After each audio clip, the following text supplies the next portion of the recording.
Melanie, are you? Okay, we call the meeting to order.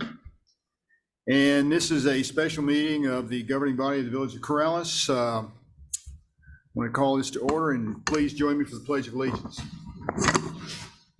Pledge allegiance to the flag of the United States of America and to the republic for which it stands, one nation, under God, indivisible, with liberty and justice for all.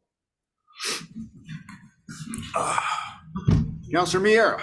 Here. Councilor Woolman. Here. Councilor Knight. Here. Councilor Alsabrook. Present. Oh, gosh. Here. Councilor Burkett. Here. Councilor Murray. Here. So the agenda is short. Could I get an approval for of the agenda, please? Motion to approve the agenda? So moved. Second. Okay, I have a motion from Councilor Woolman and a second from Councilor Knight to approve the agenda. All those in favor signify by saying aye. Aye. So first part of this new business is an appeal hearing of variance 22-08, variance to 15% slope for construction of a retaining wall and retention pond on Lot 4, Mesa Alta subdivision, 20 Paseo Alto Este. I think that's how you pronounce it. So I've been given a script to follow so that our tape is clean and clear. I'm going to ask the appellant when they come up to please identify themselves, and if there's anyone opposing the appeal, please identify yourself. Do we want to do that now? You can do it either way. Okay. The scope of this appeal will be limited to why the council should approve or deny variance VAR 22-05. If people go outside of that scope, I will call you on it and I will say that it is irrelevant. That goes for the appellant as well as counselors, unless it is really related to the appeal. We are recording this meeting tonight so that a complete, clear record can be created of everything being said. However, please remember that we cannot create an accurate record with people talking over one another. So I'm going to ask people to please don't talk over one another. And if you do start talking over each other, I will stop that so we can maintain a clean record. The council will have the opportunity to ask questions. Council, if you have any questions, please make sure you say mayor so that I can make sure that I see you, recognize you, identify you, and then let you speak. Again, that is primarily for the record so that we get those questions and the answers down. The questions should be focused on clarifying the record or the argument given and should not include new information or evidence being offered by a counselor through asking questions. I'm also going to assume that everyone's demeanor is going to be appropriate and there will not be any badgering or argumentation of the witnesses or by the witnesses. I will call people on that. Hearing on the record, evidence in this hearing is made up of everything in the record from the Planning and Zoning Commission hearing. New evidence or testimony is not allowed unless it is approved by the governing body to be introduced for the first time here tonight. The decision is on the record of the hearing below, and if an exception is granted, or the hearing to come, or if an exception is granted by the governing body for good cause. Evidence includes testimony and exhibits. If either party has exhibits to present that are not in the packet, please present them to Village Clerk Melanie Romero for distribution to the governing body or for display on the video screen after it has been determined admissible by the governing body. Before I give an outline of the specific process for this hearing, here is the general outline of how the hearing will run. We will first have a summary of the case by Planning and Zoning Administrator. Second will be a presentation by the appellant, followed by a presentation of any opponent to the appeal. Each party's time will be limited to 15 minutes. A party may request more time if the matter being heard is complicated, and additional time may be granted with the approval of the governing body. The appellant may present argument or call witnesses if allowed by the governing body, and any of the witnesses will be sworn in by the village clerk. The appellant can rely on the record of exhibits and witnesses from the Planning and Zoning Commission meeting where the variance was heard. If there are exhibits or visual arguments, those again should be given to Melanie to put on the screen. You will need to explain what the exhibit is. At the conclusion of the appellant's case, any opponent of the appeal will have a chance to present any relevant information. Before making a final decision, counselors or I may have questions of the witnesses limited to clarifying the evidence, the party's arguments, or the decision of the Planning and Zoning Commission. No independent evidence should be offered by counselors or myself, and I will remind us all if necessary. After questions, I will close the hearing and the governing body will deliberate. The village council may make a determination in open session or decide to deliberate in closed session as allowed by the Open Meeting Act. All decisions, however, need to be made in public. The governing body may grant the appeal and approve variance BAR 22-8, deny the appeal or order a remand for additional action to the Planning and Zoning Commission, or modify the decision with new findings. Once a decision is made, then there will be a direction to our attorney to prepare a written decision and findings of fact and conclusions of law supporting the governing body's decision, which will be based on the facts established in the record. That hearing date shall be set at a time for a vote on the form of decision as soon as practical. After approval of the final decision, the appeal will be concluded. Are there any questions? Do you want to speak? Just real briefly, as in all land use matters where there's a hearing or other types of quasi-judicial hearings, remember you're wearing the white wigs and black robes, so you're acting in a quasi-judicial capacity. If you have any issues with a potential conflict of interest, if you know one of the parties or you have an interest in one side or the other of the case, should be disclosed. And if you feel you need to recuse yourself, you may. If you don't, it should be disclosed anyway, and then the governing body could weigh in. If you had any ex parte communications, as you know, we frown on those because then there's matters discussed about the case, not in the official hearing. So if that occurred, please disclose that, and then there would be a decision on whether you would need to recuse yourself or not. Thank you.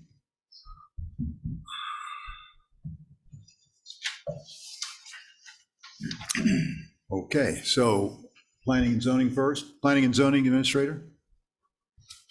Thank you, Mayor. Can everyone hear me okay? Oh, you're behind me. Oh, Yes, I am.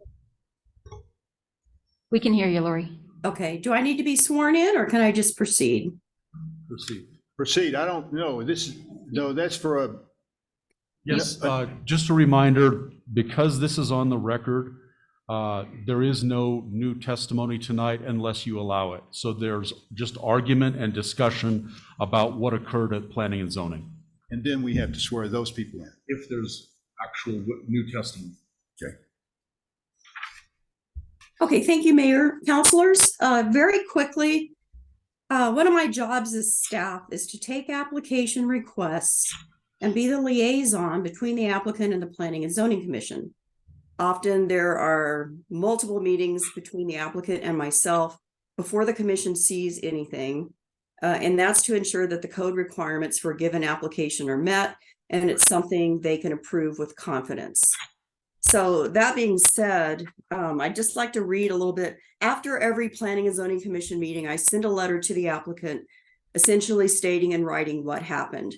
And so for the variance to slope, the letter stated that the Village of Corrales Planning and Zoning Commission heard their variance to slope application on December 14th, 2022. The commission found the variance was not contrary to public interest and compliant with general variance code, and specifically section 18-164 C2C, which has slope specific guidelines. The 6 commission members present voted unanimously to approve their request. I then go on to state, just to reiterate, that their engineer stated this variance was for 730 square feet of slope over 15%.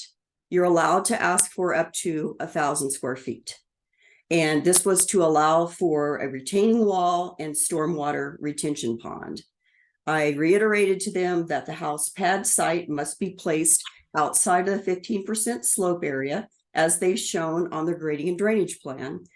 And also just gave them a caution to make sure that any work they do on the site and the finished construction does not increase stormwater flows or erosion. So that was the extent of my letter. Like I said, there is a specific section of code that has to do with variances to slope. But before I get to that, in your packet, there is a plat that shows this lot. So back in 1984, It looks like 1, 2, 3, 4, 5 lots were platted west of a little road called Coyote County. And they were allowed to be platted, and a 20-foot private roadway was allowed to be platted. So that was approved prior to our slope ordinances. There is a legal access. That is the legal access that they're using. There's no question about that.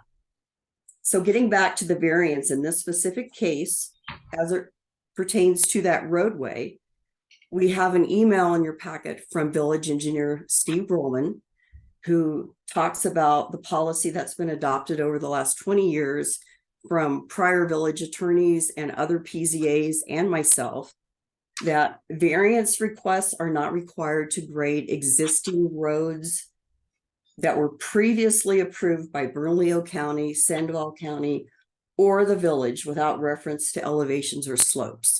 So what was relevant for this particular application was retention wall, stormwater pond. It does not include the house pad site, and the road is exempt.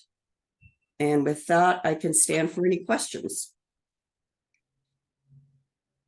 Any questions? Mayor, Councilor Murray, thank you, Mayor, councilors. speak into your microphone. Oh, okay. I'll try to get up here.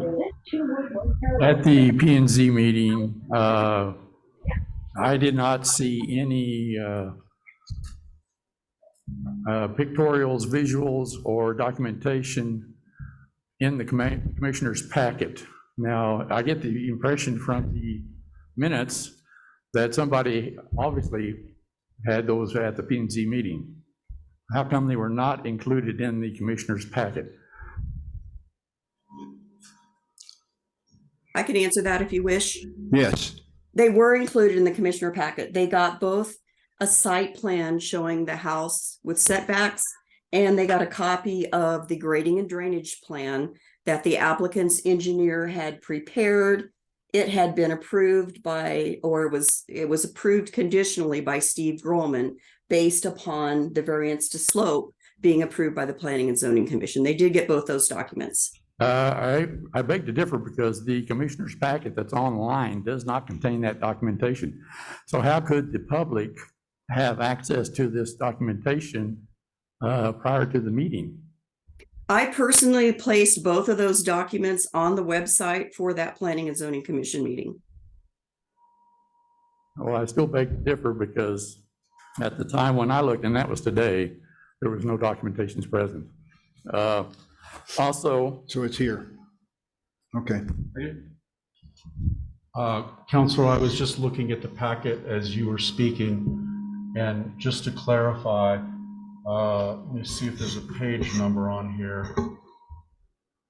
I'm not seeing a page number. Could you help with the order at all, Melanie? I've got both a site plan and a... Is it in our packet or in Lori's packet? Well, it's in the packet that's online for this appeal. yes, for this appeal, it's fine, but for the Planning and Zoning Commission meeting, those documents were not in the commissioner's packet. Okay. So my question is then, how could the public have had access to these documents prior to the meeting and have adequate time to address those issues? My testimony is that they were included. There's often more than one packet attachment. There's the 8.5 by 11 sheets, and then there's all of the plats, site plans, and larger pages. That can be easily confirmed by, I will try to go on the website right now and look at our December 14th packet, if I can do that on It this. looks like there are 3 attachments on the website. Yeah. Okay, I think we need to move along. Okay. Unfortunately, you couldn't find them, and perhaps other people couldn't find them. That is correct, and I Yes. think it impacts the decision-making process within the P and Z Commission. Any other questions? Okay, so now it's time for the appellant. Presentation by the appellant will be to a maximum limit of 15 minutes.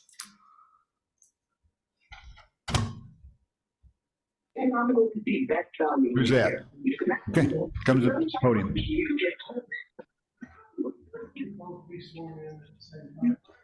Did you both speak at the planning and zoning? Okay, you can speak, and then we will swear in Mr. Source after you speak. Is that right? That's what we're talking about. But he won't be able to Oh, okay. do any new evidence unless. Gotcha. So, sort of an addendum to that. We, the council, would have to approve whatever testimony Mr. Source has. And then he would, if it's approved, then we would swear him in, he can give his testimony. That's fine. Okay, go ahead. My name is Patrick McCarnan. My address is P.O. Box 2012, Corrales, New Mexico. I would like to, before I begin our presentation, part of our argument deals with ordinance. And I believe that by ordinance, there is no stipulation of requirement for on the record or new information. And Is that going to be passed out to everyone? no, I just wanted to get it to you and the attorney. Oh, okay. first, just to clarify this point. My Sir, under the appeal section that was adopted by the council last year, so the amendments that were made, there was a change made to the appeal section that stated that the hearing before the governing body would be on the record. I understand that, but the ordinance that's online that I read has a difference for Article 5 than it does from Article 2. Article 2 zoning under the appeal section describes almost exactly the narrative that the mayor has read to us tonight. However, under the appeal section 18171, under the public hearing notice, it is totally silent on any new information or any on the record. It simply says that we will have a meeting with no restrictions as there is. So that was something I was thinking about. New information would include what Lori added to the package that we received this week, which was the engineer's letter, which was never seen, has not been seen until it was added on Friday. In addition, she had comments on her opinion, previous PCA's opinions. So I think that we have in fact introduced new evidence to the council. And so I would like to I know you counselors have the option of hearing any part of this.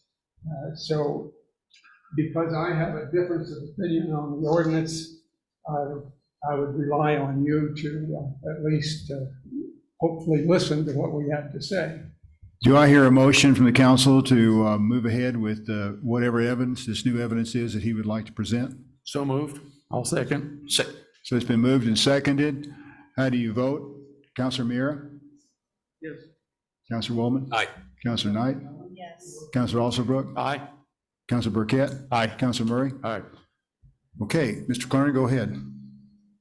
I've asked Mike to give Melanie copies, basically what I'm showing, because it's obviously unreadable at your distance, and I wanted to give you desk copies of the 4 boards that I plan to refer to tonight.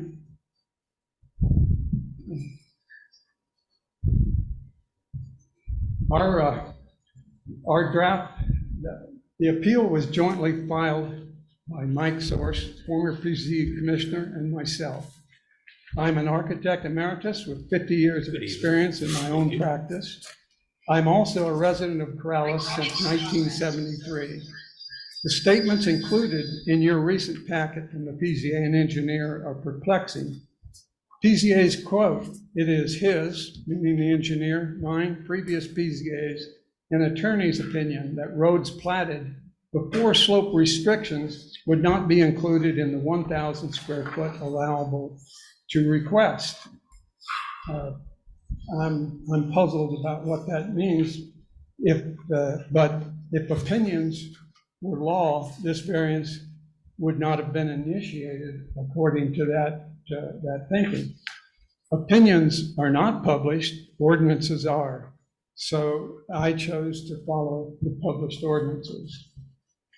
We challenged the procedure undertaken for this variance. The process started with an incorrect variance application provided by P&Z that was taken from the zone map amendment section rather than the variance application from terrains and stormwater management.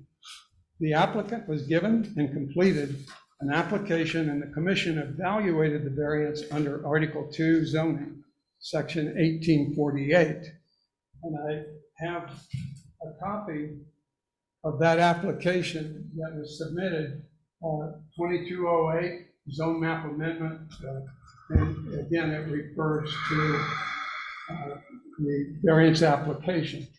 On page 3, again, we see the zone map amendment variance application section 18-48. In addition to that, the applicant answered all 4 questions that are part of Section 2 zoning. This has nothing to do with zoning. This has to do with terrains and stormwater management, which is in Article 5. I also noticed in the staff summary under the recommendations that Ms. Stout said that the applicant was compliant with 18-48, which governs general variance approvals. There is no such thing as a general variance approval. Every single article in our Chapter 18 Land Use, Section 8, there's 6 of them. Each single section has their own variance, their own appeal. That's what I spoke about before. It is under a separate section, not our standard, which has been called a general variance. The correct section for this variance application is Article 5, Terrains and Stormwater Management, Section 18-170. The variance for the 1,000 square feet requested is in 18-164, which is in Article 5, not Article 2. Using a variance from one article for any other article is wrong.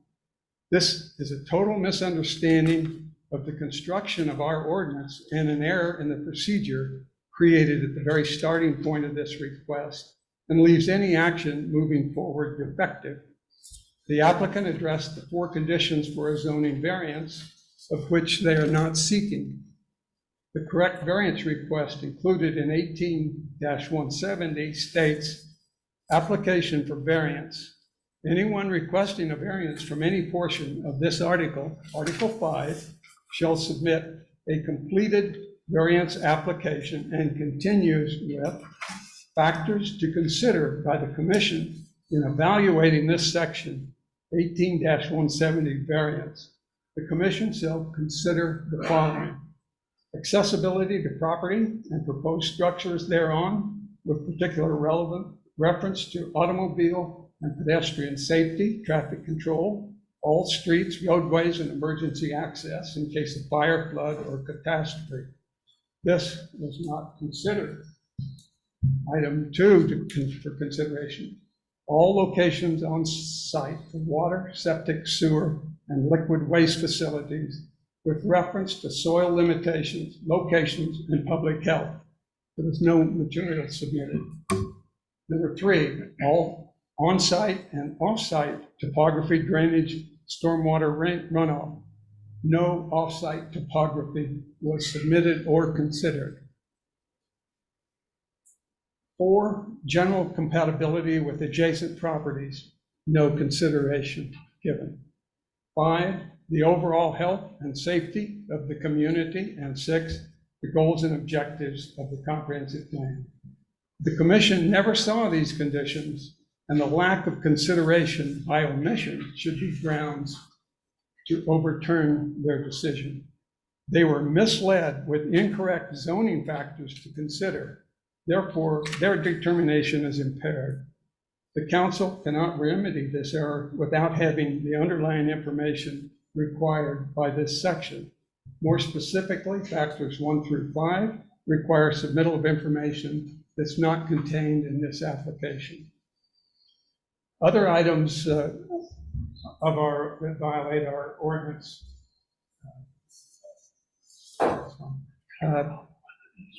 The applicant, let me orient you first. This is the lot. Please make sure you're speaking into the microphone so people at home can hear you. Excuse me, what? Please make sure you're speaking into the microphone so the Okay. people at home I'm can hear you. sorry. You can take it, you can take it off. Yeah.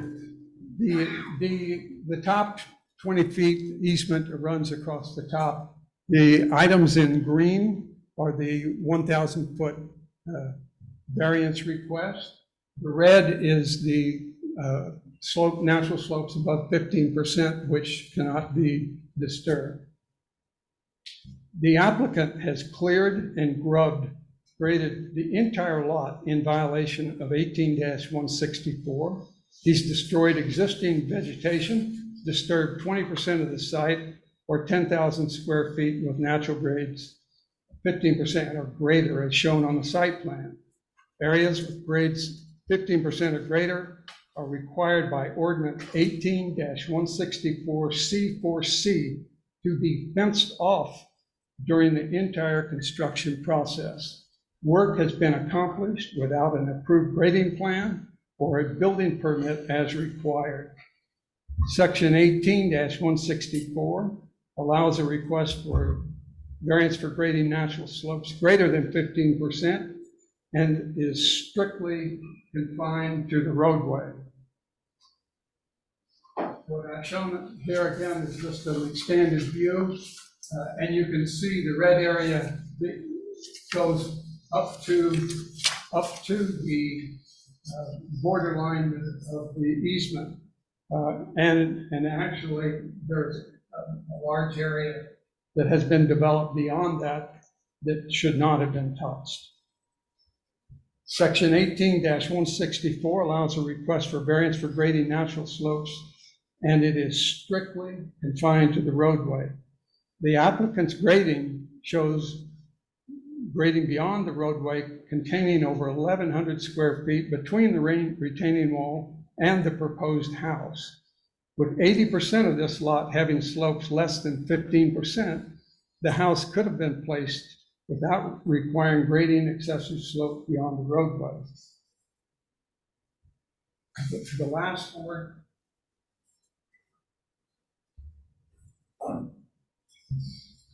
Installation of approximately 400 feet of retaining wall on the north side of the road easement has been installed without permit prior to the P&Z hearing. The top of this wall is level with the driving surface, which presents a driving hazard created by an immediate drop of 2 to 3 feet and a 50% slope down to an existing residential structures that are within 20 feet of the property line and 12 feet below. The grading plan submitted by the engineer of record has not shown or certified this wall, nor has he included any certified details for installation. The additional installation of approximately 110 feet of retaining wall south of the roadway also lacks required certified details. This installation, without guardrails or protection, ignores the health and safety of automobile emergency responders and pedestrian safety, as well as occupants residing on the properties below. Installation of utilities has been completed. No off-site topography and drainage as required has been included in the grading plan. Had this been included, the potential hazard created by these retaining walls would be apparent in a review by the village engineer. Lack of compatibility with the adjoining neighbors would be evident. The installation of the northern retaining wall has likely changed the historical off-site flows, which are now directed to the east, requiring fire trucks and emergency response vehicles to back up 900 feet along a 20-foot roadway is complete disregard for life and safety. This is a consideration, along with turnarounds, roadway width, construction details that are routinely required during a review and approval of any subdivision. This subdivision, filed in 1983, is not an excuse to ignore health and safety. Section 18-170F states, in considering a request for approval of a variance, the Planning and Zoning Commission may impose any conditions that are deemed to be in the best interest of the village or reasonably necessary for the protection of other properties. Given this authority, failure to exercise with due care may expose the village to negligence. The Planning and Zoning Commission never saw this material, nor were they informed of its existence. The faulty process has resulted in the lack of consideration required of the commission, and therefore the council should uphold the appeal requiring compliance with all of our ordinances. Mike, do you want to add your portion? So Melanie, how much time is There's left? 3 minutes and 40 seconds left. Okay, The that's 15 good. minutes. Michael?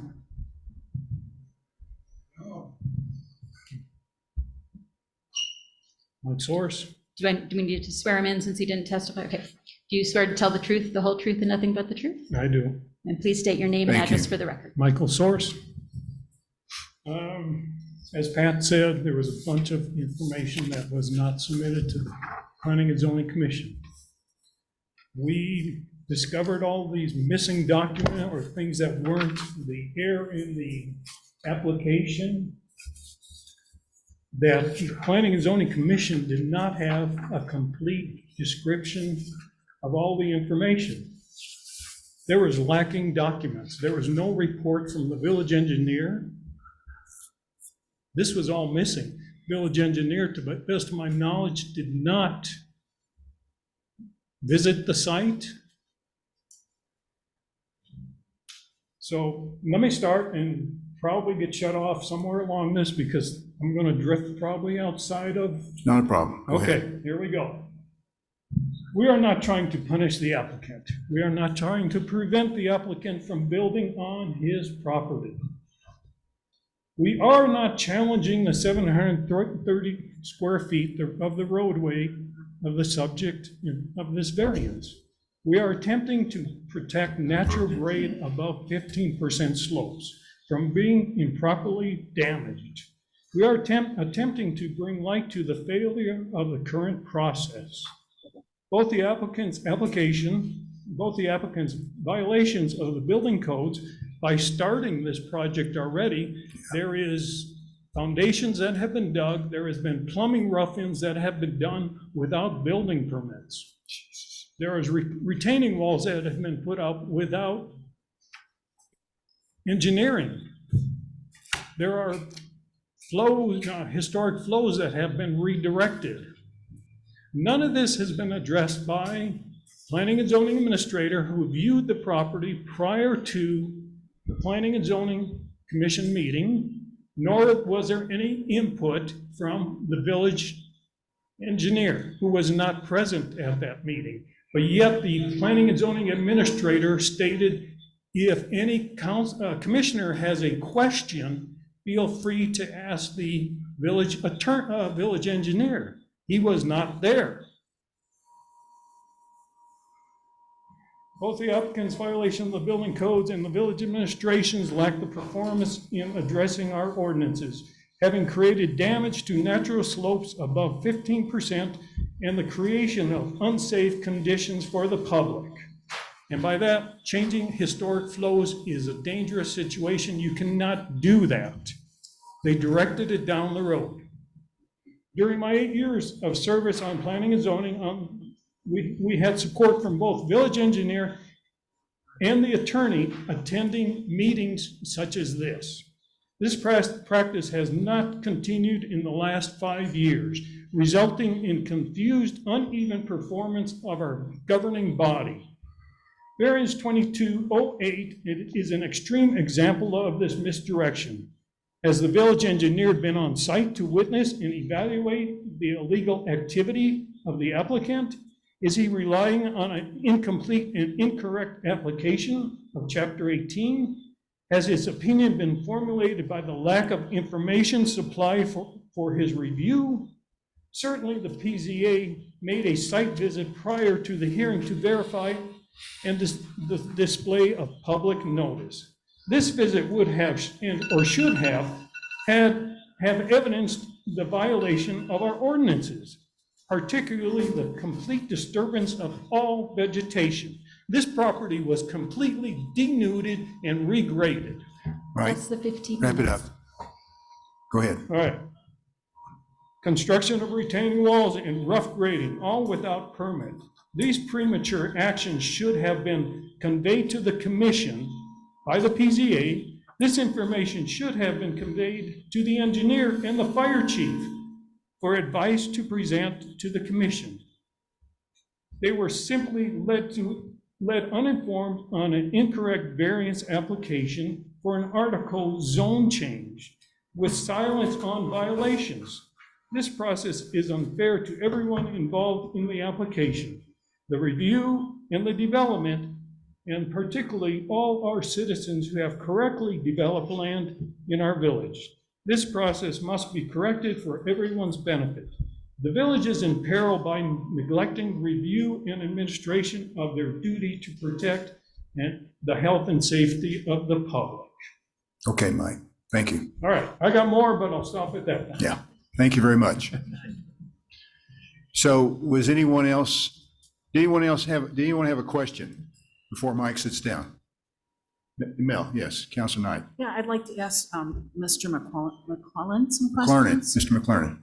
McLaren, sorry about that. So, do you live in the area where they're asking for the variance? No, I live on the exactly opposite end of Corrales. This is on the Rio Rancho border, and I live in the southern part. Right.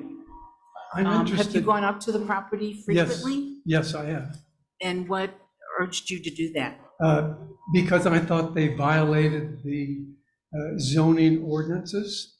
I spent a year on the Chapter 18 revision committee, and I read the entire ordinance. So you were just driving around and happened to go up there? No, I attended the meeting when it was advertised, because I objected to them grading off of the road.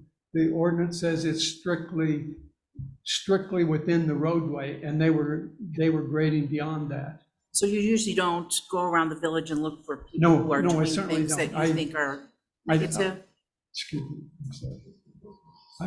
I simply follow the planning and zoning hearings at the commission level, and have objected to several of them over the last 2 years. So I know you said you were an architect, you identified yourself as an architect. Yeah. And what do you think about, it doesn't sound like you agree with any of the things that our engineer, who is the village engineer, is agreeing with. I don't think the engineer had the proper information to make his determination. He didn't have a map, a contour map, topography map that showed the contours off the property. It falls off immediately 2 to 3 feet, and slopes down to houses built in Rio Rancho. And so you had that topography map then? No, I don't have it, but the applicant is required to provide that as part of it. And I think the engineer wasn't aware that it dropped off 3 feet and then sloped down 15 feet to a house below. And I'm worried about the fire department having to back up 900 feet and getting the rear tire of their ladder truck off that 2 foot, tumbling down into the guy's hot tub that is adjacent to this. Thank you, Councilor Knight. Thank you. Thank you, Mr. McLaren. So did you have other people who spoke at the, okay. All right. That's it. So now we do, I'm sorry? The opponent. Oh, yes. The applicant, the opponent of the appeal. Yes, Please state your name, please, sir. my name is Yolanda Montoya. It's my helper. Oh, okay. She did the application for me. I'm the contractor. So you can pick the microphone up if you need. Yeah, there you go. Keep it relatively close to your mouth so we can hear everything. So Yolanda helps me with the plan check, applications. I'm the contractor. I'm not the landowner. So yes, we did start. We started a house below it on lot 1 off of Coyote Canta. It's actually lot 10 Paseo Mesa, and this one is 20 Paseo Mesa. So we went through the application. It was approved very quickly. We submitted the next process, thinking it was going to be the same type of situation. Yes, we grubbed a lot. I don't know how, but the plumber did get a permit through Rio Rancho because the village doesn't have their own inspectors. So he did apply, he got his permit, so it is to that point.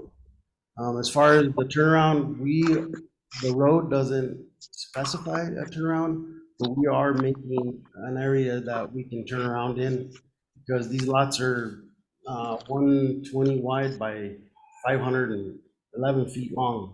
So there's plenty of space. We don't need all that space for a house and a yard. So in between the two properties, we're making an area where you could turn around, and above my property, we're making an area that you could do a K-turn. So any kind of truck or anything like that will have opportunity to make a turn. As stated by, I believe her name is Lori, the zoning commission, this subdivision was approved, I mean, before I even started building houses when I was a kid. We're not trying to change any of that. We're just improving on what was existing. So originally the road was just a little dirt bike road. And it used to come flat and then it dipped actually, and then went up, and it was way too steep for a fire truck to get up. So that's why we had to grade the road. And in doing so, we made a level change, which I agree with, but it's not level. We're actually sloping the road into our property. So any kind of rainwater or drainage and anything, it's going to our ponding area. So we're actually making it better for the houses that were below us, because they used to receive all the water coming off these two lots. It actually went to like a dip in the area, and it would go directly into the neighbor's yard. And he came out when we started, he's like, "What are you doing?" And we're going to improve it. We're going to fix it for you. So we're actually pushing the water back into our property. Did you have an engineer help you with that? Yes. And then as far as the drainage, sewer drainage, we do have to apply for septic permits, which goes through the state. And I'm not involved in that section, but they give us a permit and it tells us how we're going to drain our septic, as far as the leach field, length, distance, depth, all that stuff. And that's approved through the state. Council, anyone have a question? Mayor, Councilor Murray? thank you, Mayor, councilors. When did you obtain the building permit and from who? I'm in the process. You don't have a building permit as for now? No, sir. You don't have a grading and drainage permit as well, did you? Yes, it was in the process of the account or the. Yes, it's in the process. But you have already disturbed the lot without a proper building permit, so you're in violation of village ordinances, are you not? Councilor Murray? Please, this is. Well, just one sec too. Let's, Mayor, if it's okay, let's have the appellant get to put on their whole case, the appellee put on their whole case. So you and your partner, if you would put on the case you want to do to counter the arguments that were just made. I'm not sure. Well, I'd like to say something.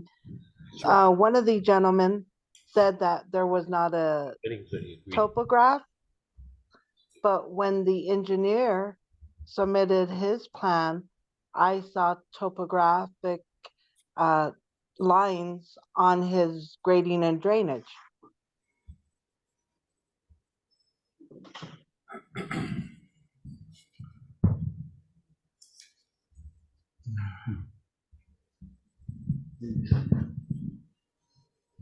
You in the testimony? Would you folks have, this is your opportunity to present your case of why your application should be granted as it was by P and Z and deny the appeal of the folks that just spoke. So put on any evidence you have now, and then the rest will be up to the county council. Well, I guess the evidence that I would have is just that we've tried to comply with all the permitting and stuff that we need to do. As far as the articles and amendments, I don't know about that. I'm just applying for a house, to build a house on the said property, trying to create a new residence for the village, trying to improve on it. But as far as, all the codes and the amendments and things like that, I'm kind of stuck in the middle. I did what zoning and what planning and zoning requested, and I leave it up to them to do their job. But I don't know all those back details, so kind of in the hands of planning and zoning, what they ask of me, and that's where we're at. Mayor, I have a question. Mayor, I have a question. Oh, sorry. Counselor Knight. I was just wondering, are there any other homes in that area next to where you're planning on building? On this subdivision, no, so the first two lots were owned and requested to build on. And then there's 3 more lots, like they said, behind, west of this area. And no, I don't know what's going on with those lots. I don't have any involvement.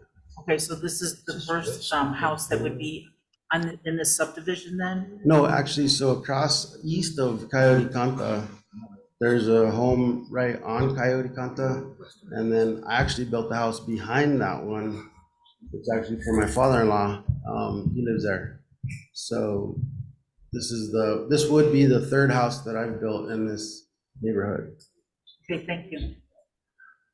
Mayor, Councilor Murray. Counselor Murray. Thank you, Mayor, councilors.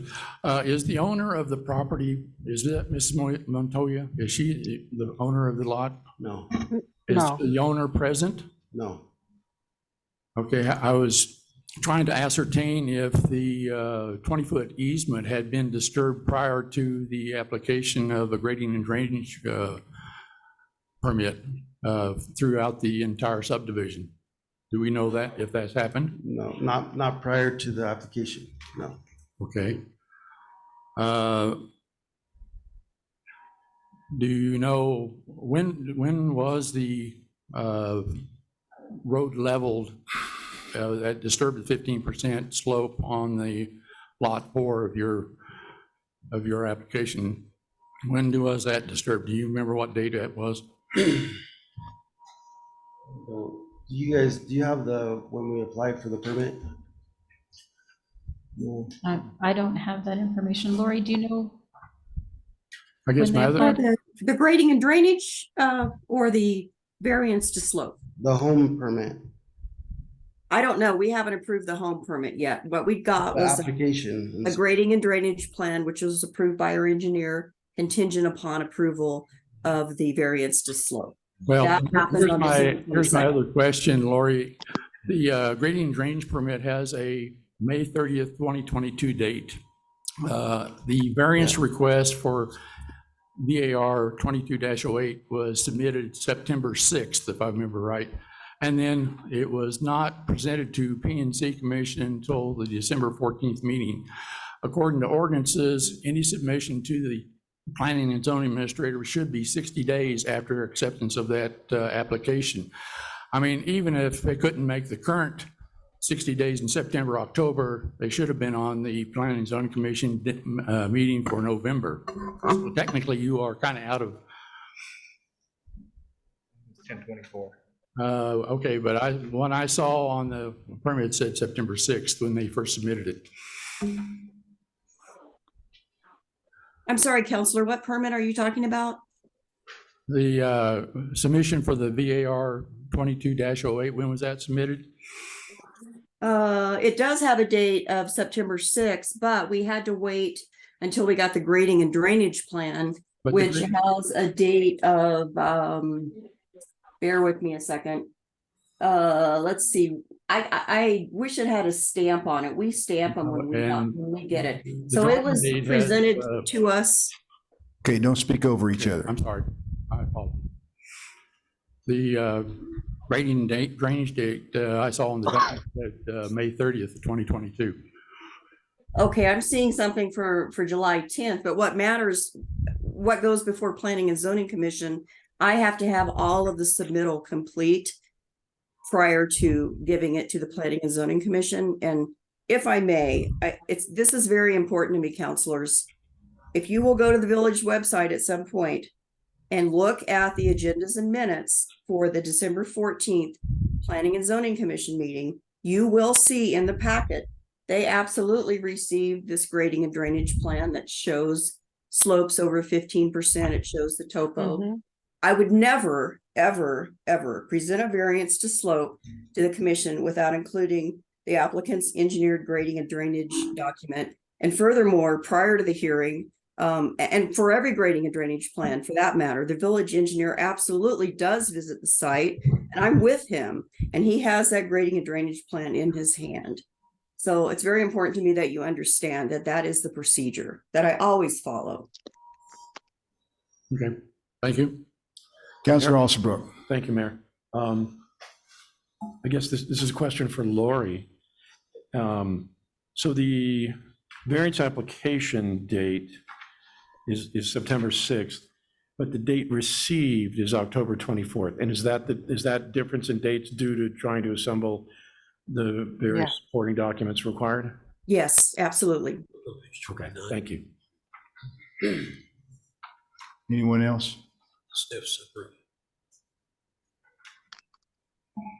Counselor Miera. Thank you. I just want to make sure I was taking appropriate notes. Microphone, please. I'm sorry. Thank you, Mr. Mayor. I just want to make sure I was taking appropriate notes on this one. Did I hear you say that you had engineering come and take a look at, and following the instructions from P and Z?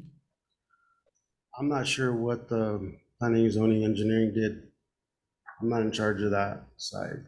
But I thought I heard you say that you had engineering come and take a look at before you, My engineer, yes. your engineer? Yes, sir. Okay.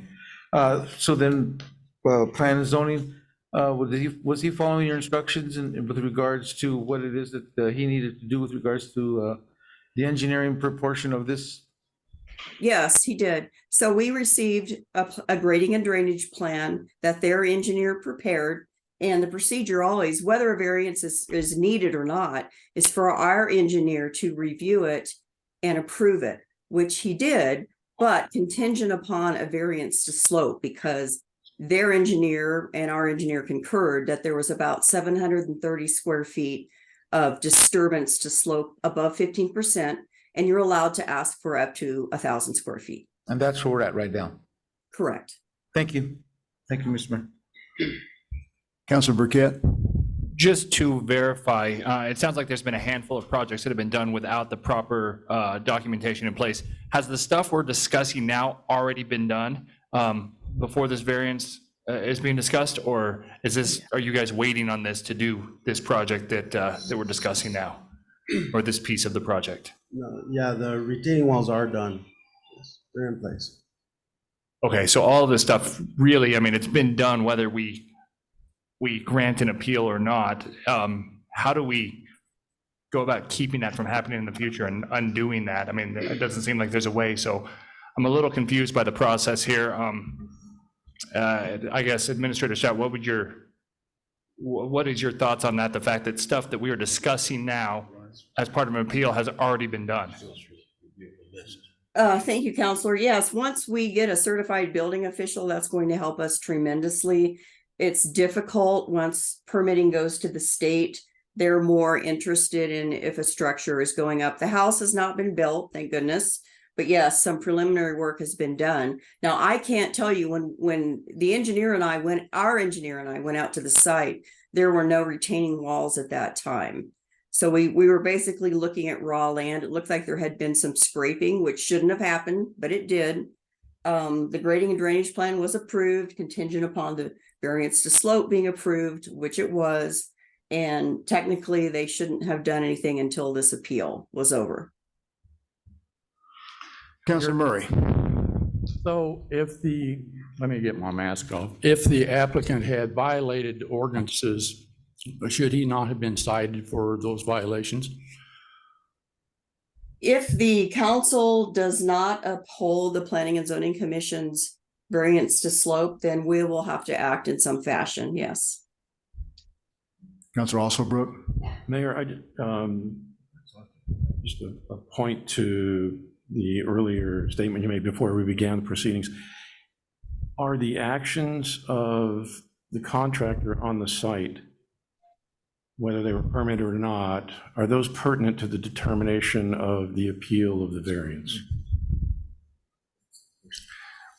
Well, the appeal is just on the variance. It is not on the actions of the contractor. So my point being, I'll cut to the chase, I'm not sure that's what we should be discussing here. Exactly.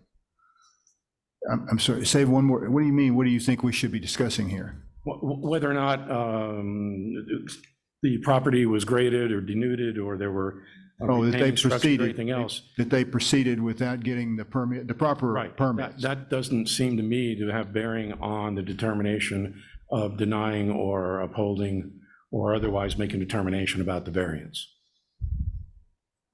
Yes, ma'am. I would just like to point out that this variance was approved December 14th. Is that right, Lori? Was the date of the hearing? The appeal was filed on December 27th. So they could have done, and I don't know when the work began, but there was. Oh, they had 2 weeks. There That's what was you're some saying. time in there. So Okay. just so we have all the information. Thank you. Thank you. Okay.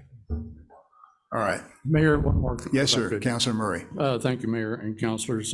Just bear with me if you can. So the problem, as pointed out by Mr. McClernand and Mike Source, and I will make a disclosure that I know both these gentlemen, but I have not discussed anything about this appeal with them. But the problem I'm seeing right now is that the 15% slope that we have in Article 5 is there for a purpose, and that is to prevent dangerous flows from steep slopes into other properties. Now, if they are there naturally, there's nothing we can do about it. That's the way it is. But when you have a disturbance of that 15% slope, now your waters are being redirected off of that property and on somewhere else. And if you get a 100-year or a 500-year event, water is going to flow. It's going to flow where it's easiest, let's put it that way. But I also have a question is, were the residents in Rio Rancho, which are adjacent to this property, were they ever notified about this appeal hearing or the Planning and Zoning Commission? Yes, they received certified letters. Everyone within 300 feet of this property received certified letters And for the variance to slope. was the Rio Rancho folks, the administration notified as well, since this 20-foot easement and the disturbance is right on the village limits between Rio Rancho and Corrales? Was the Rio Rancho administration also notified about this? They were not. Okay, so the problem is, and especially when I served on the Far Northwest Sector Plan, also on Planning and Zoning as part of this Article 5, the disturbance of these 15% slopes creates problems for people down slope. And anytime you disturb them. Counselor, let's let the appellant, we've never let the appellee finish. Okay. Let's let them finish, and then you'll have your opportunity in either questions or discussion. All right. Yeah, we've kind of gone all over the place on the Yeah, cart I know. horse. I want to make sure the appellees get their opportunity. Okay. My apologies. I'll address the slope. Like I said, we're ponding all of our drainage. We have several ponds on the property. And then, like I said, we're draining the road towards our property and holding it in a bigger ponding area at the bottom.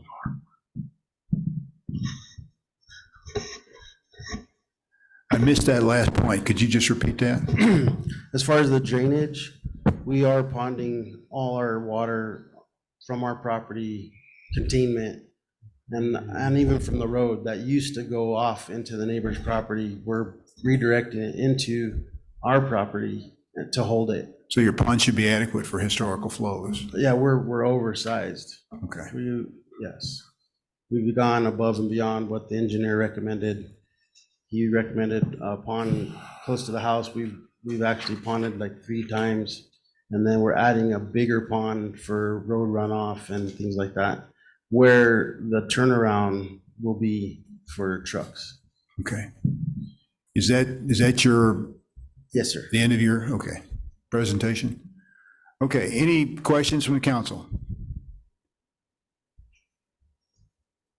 Okay. So at this time. Thank you, sir.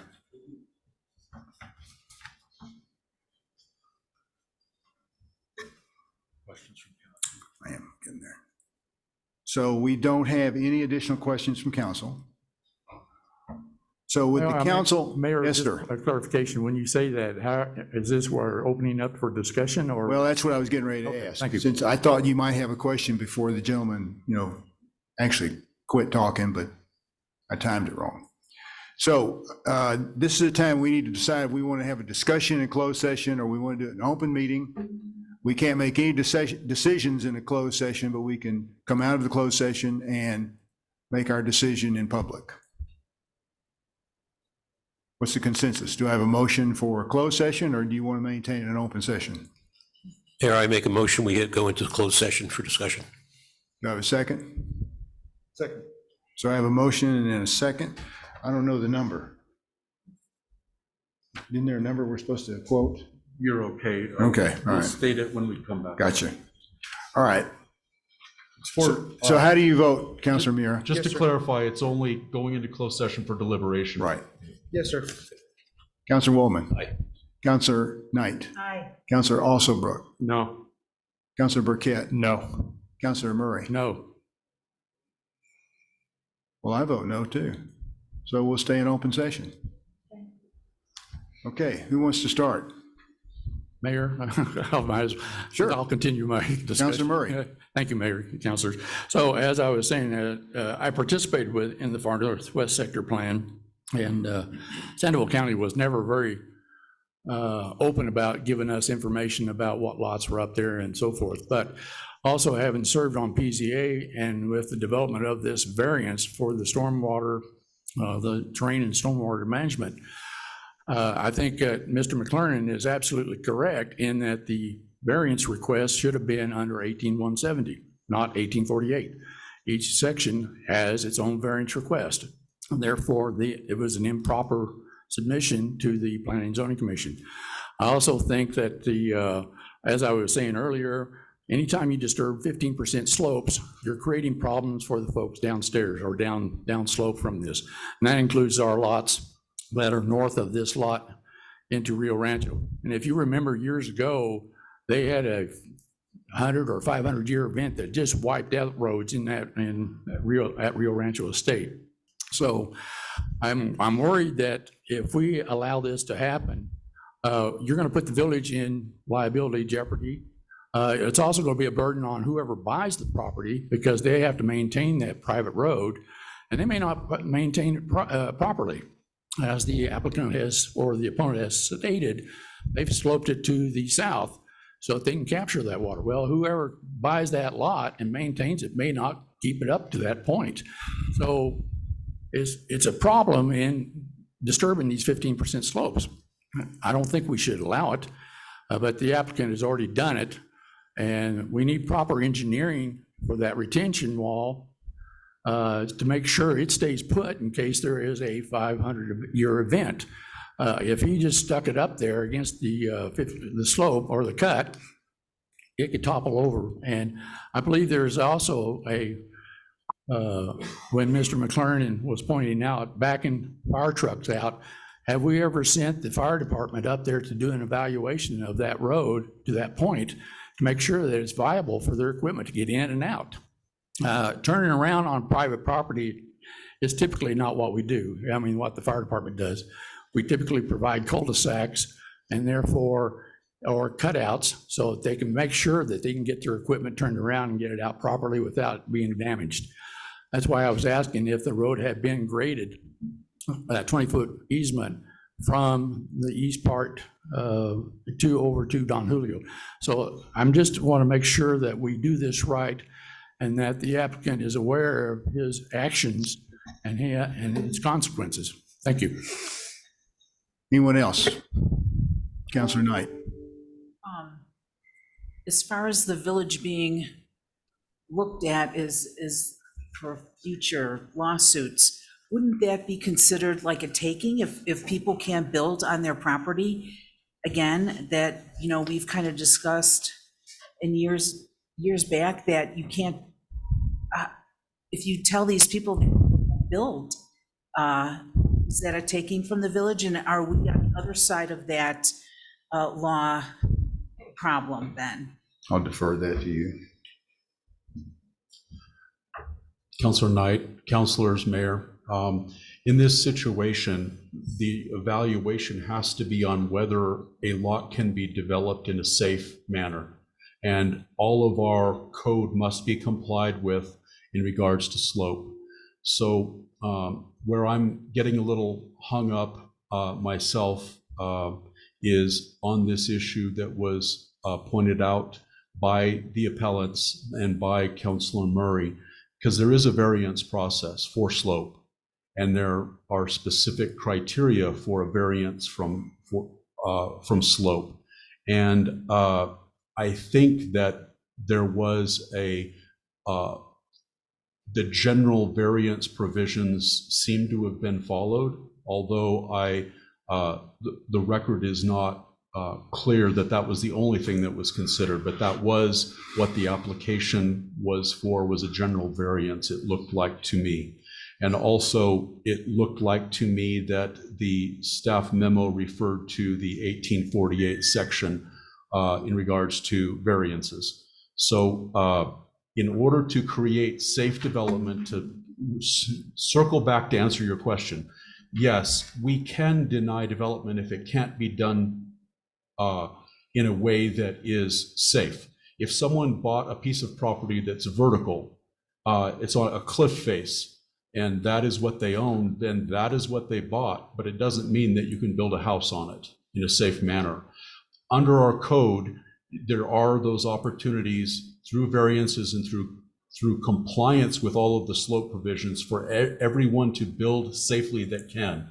Another example of that is if you bought in the middle of an arroyo, a piece of land in the middle of an arroyo in a floodplain, you may not be able to build in the middle of that floodplain there, in the middle of that arroyo. It's just the natural topography of our village and in many other places too. But yes, we have to apply our code carefully so as not to deprive someone of a right that they should have. Well, that's why I asked the gentleman if that was the only house there or if there's other houses around. There are other houses there. Right. Just to kind of cut to the chase, because I think we're all going to have, or at least a good number of us are going to have some concerns. I believe we should remand this to the P&Z Commission with direction to apply the proper standards in this case, to get proper, everything they need from our village engineer, and to relook at this. And I'm sorry for that recommendation to the applicant, but we need to do this right, because there are some serious issues at stake for the village and people living in that area. Mayor, I do believe Lori had something that she would like to say, if that's okay. Someone wants to speak? Lori. Lori, you wanted to speak? If I may, councilors, Mayor, Randy, in the second and third paragraphs of my staff summary, while the normal prerequisites that determine the ability to grant a variance do apply and will be dealt with shortly, there is variance language specific to areas of more than 15% grade that also applies. That's from the terrains and stormwater management section. And it talks about slopes greater than 15% shall remain undisturbed, but a variance may be granted upon application, et cetera, for up to 1,000 square feet. And then, yes, I did quote 1848, which is almost identical to 18170. It has variance will not be contrary to the public interest The variation will not adversely affect adjacent property owners or residents. Conditions are unique to the property. And again, these lots were platted back in 1984. The roadway was approved by the Village of Corrales Planning and Zoning Commission back in 1984. So as was just stated, when you have these pre-approved lots, you have to find a building pad site that is less than 15%. And then if there is some slope there that will at least allow you to get to it, your driveway, etc., you apply for a variance to slope. And that's exactly what happened here. Mayor, Councilor Murray. Yes, Councilor Murray. Thank you. I would take exception with the 1904 platting, that only that it created the lots and the 20-foot easement to be shown. Had nothing to do with the roadway being approved as an improved facility. But I think the variance request under 18170, and I agree with the attorney, there are additional requirements under 18170 that are not under 1848.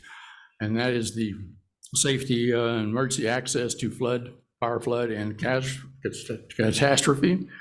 Also, the on-site topography is not included in 1848.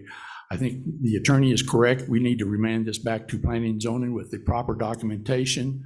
And also with the, we need to have the fire department go out and take a look at that as well and make sure that it is safe for them to operate.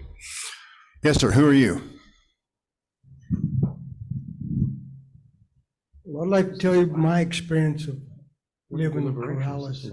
So you need to sit down unless you're giving evidence at this case. Well, it's evidence to. Did you speak at the prior PNC meeting where this was presented? You can have a seat then. Mayor, Councilor Osberg. Yes, sir. Councilor Alsobrook. Councilor Murray and the attorney have mentioned the record that we have in front of us for the planning and zoning meeting is lacking any evidence that they considered the additional factors in 18170. So I tend to agree that it should be remanded back to them for consideration.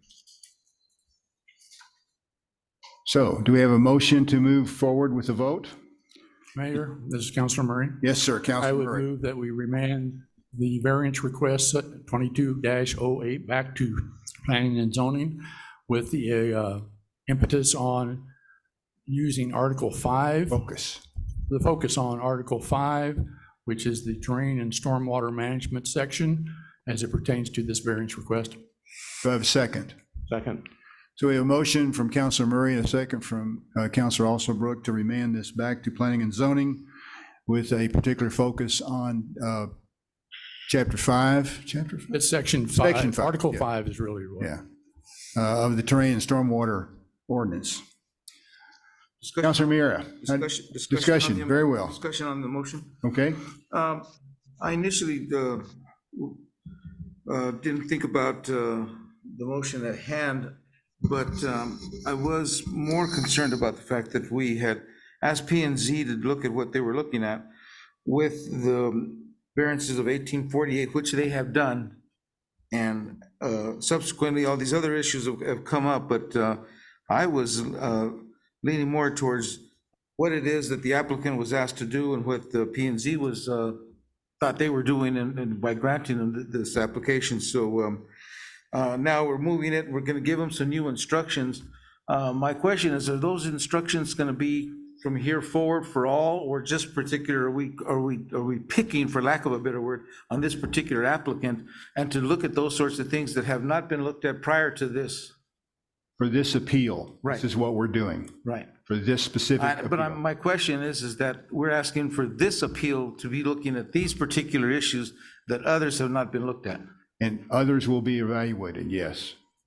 As they present themselves, people will focus on this same issue because the 15% slope is a big deal. Well, I understand that, and that's what they looked at, and that's why I asked the question that I did. The engineer looked at that 15%, and they agreed with that. So, but now, and we're gonna take it back and send them, we're gonna give them some new instructions, but I'm just wondering, these instructions are not just for this particular one, but for future ones. If not, this one would be singled out, so. But I will listen to the I would say it attorney. would be, this is the mayor again.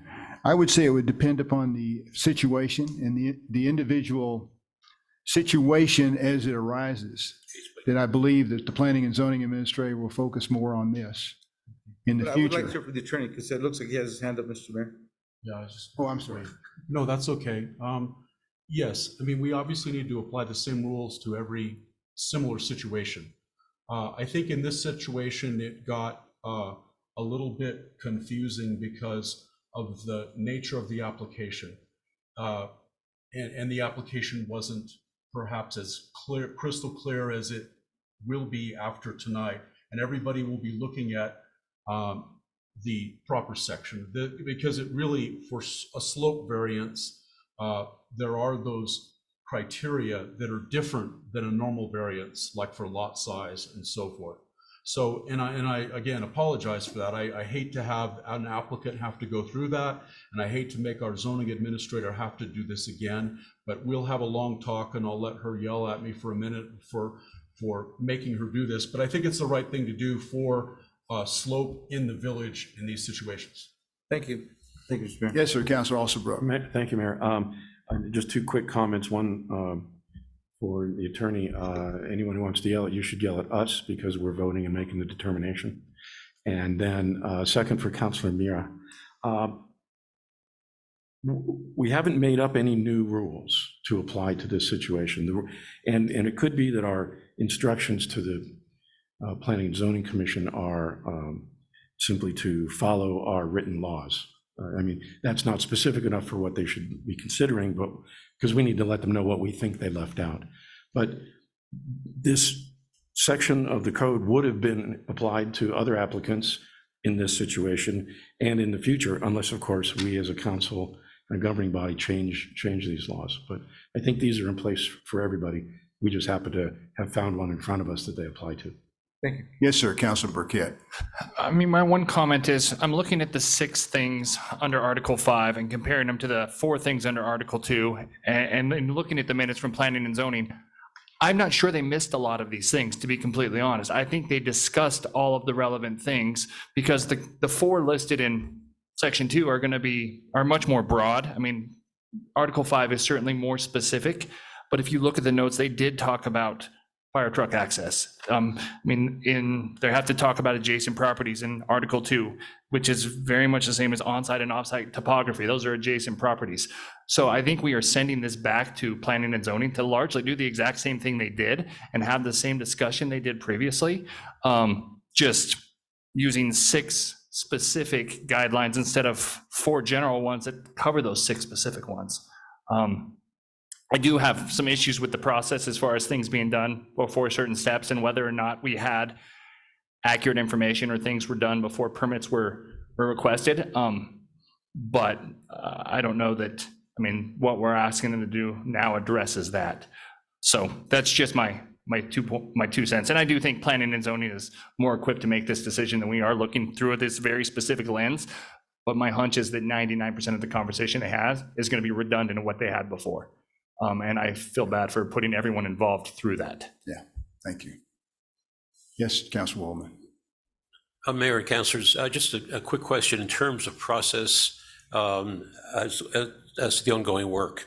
We know that applications are pending, and I'm wondering, given this discussion tonight, what happens to that property until planning and zoning makes a final decision or it's been appealed? Will the work stop? Lori? Continue? There should be no further work done on that property until this is resolved. Period. On that point then, Councilor Mira? how long would that take, do you think, with regards to you hearing this case again? Because of the legal requirements, I will have to put it on the April, I believe it's April 19th, Planning and Zoning Commission agenda. Okay, thanks. You're welcome. Okay, we have a motion on the floor to order a remand with additional action by the Planning and Zoning Commission to focus on the terrain and stormwater ordinance. How do you vote, Councilor Mira? No. Councilor Waldman? Aye. Councilor Knight? Aye. Councilor Alsobrook? Aye. Councilor Burkett? No. Councilor Murray? Yes. Okay. so the appeal is successful. And council has now made the decision, and I'm going to direct our attorney, Randy Audio, to prepare the findings and conclusions and decision of the governing body, and this document will be prepared, and we will have this distributed to confirm this vote, and it will be voted on at a date we will decide later. Randy? Next meeting. Next meeting? Okay, so we'll decide next meeting of the wording and approve it? Yes, sir. Mayor, our next meeting is in 1 week. Yes, sir. Okay, just checking, that's what we really meant. Okay, well, this hearing is adjourned. We'll take a 10-minute break, and then we'll meet right back here for the next appeal. Development plan. Yes. This is a special meeting of the Village Council, which is a hearing for the appeal of the governing body of the grant of a site plan, Site Development Plan 07-22. This is an appeal of a decision by the Planning and Zoning Commission on the request for site development plan for the Village of Corrales Administration Complex at 4324 Corrales Road, not meeting the 15% landscaping requirement for a corner lot. On appeal, an appellant has the opportunity to present evidence showing why this site plan should not be approved. My name is Jim Fahey, and I'm mayor of the Village of Corrales, and I'll be functioning as presiding officer for this hearing. The hearing today is a quasi-judicial hearing, and the decisions will be made by the members of the governing body. I'm going to conduct a roll call for the record. Councilor Miera? Here. Councilor Waldman? Here. Councilor Knight? Here. Councilor Alsobrook? Here. Councilor Burkett? Here. Councilor Murray? Here, Mayor, point of order, if I may. The variance or the SDP, shouldn't it be 22-07 instead of 0722? We usually put the year, month. That's correct.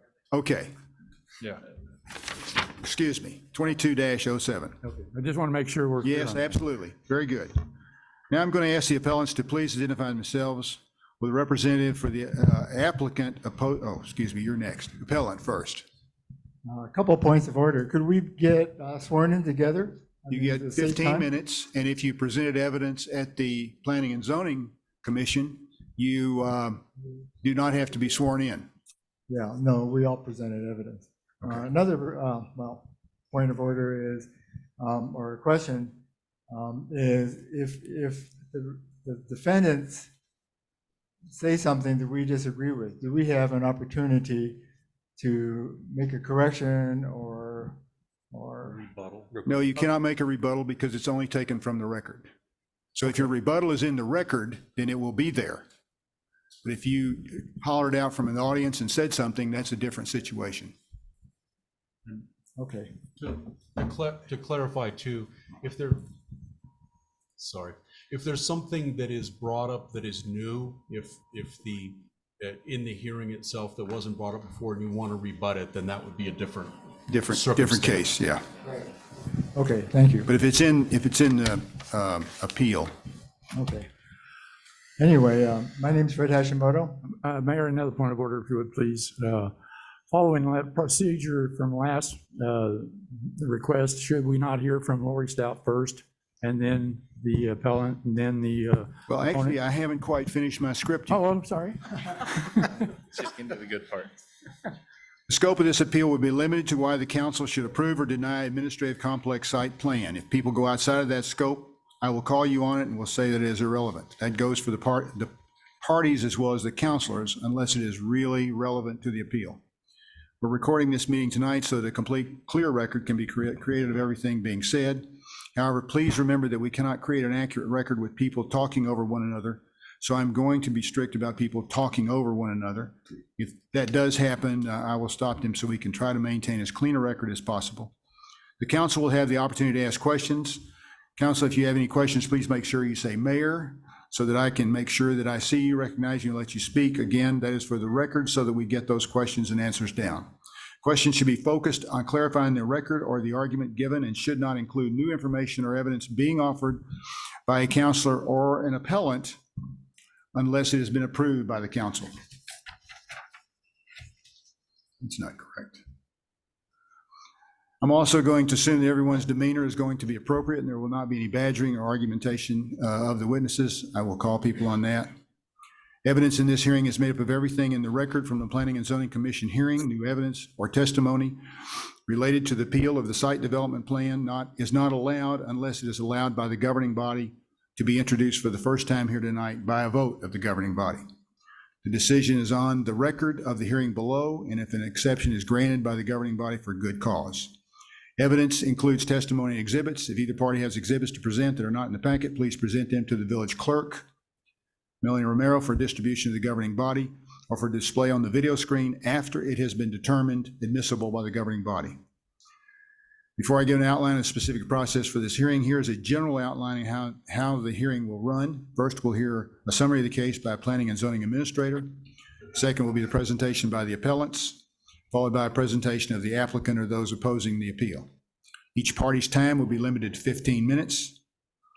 More time may be granted if the governing body agrees, if the matter being heard is extremely complicated and upon their request. The appellant may present arguments or call witnesses if allowed by the governing body, and any new witnesses will be sworn in by the village clerk. The appellant can rely on the record of exhibits and witnesses from Planning and Zoning Commission meeting where the site plan was heard. If there are exhibits or visual arguments, those again should be given to Melanie to put on the screen. You will need to explain what the exhibit is. At the conclusion of the appellant's case, the opponents of the appeal will have a chance to present any relevant information. Before making a final decision, counselors or I may have questions of the witnesses limited to clarifying the evidence, the parties' arguments, or the decision of the Planning and Zoning Commission. No independent evidence should be offered by the counselors or me, and I'll remind us if necessary. After all questions, I will close the hearing and the governing body will deliberate as before. We can then be in open session or closed session. All decisions will be made in public. The governing body may grant the appeal and deny the proposed site plan, or they may deny the appeal and approve the site plan, or order a remand for additional action by P&Z Commission and modify the site plan with new findings. Once a decision is made, then there will be a direction to our attorney to prepare a written decision and findings of fact, conclusions of law supporting governing body's decision based on the facts.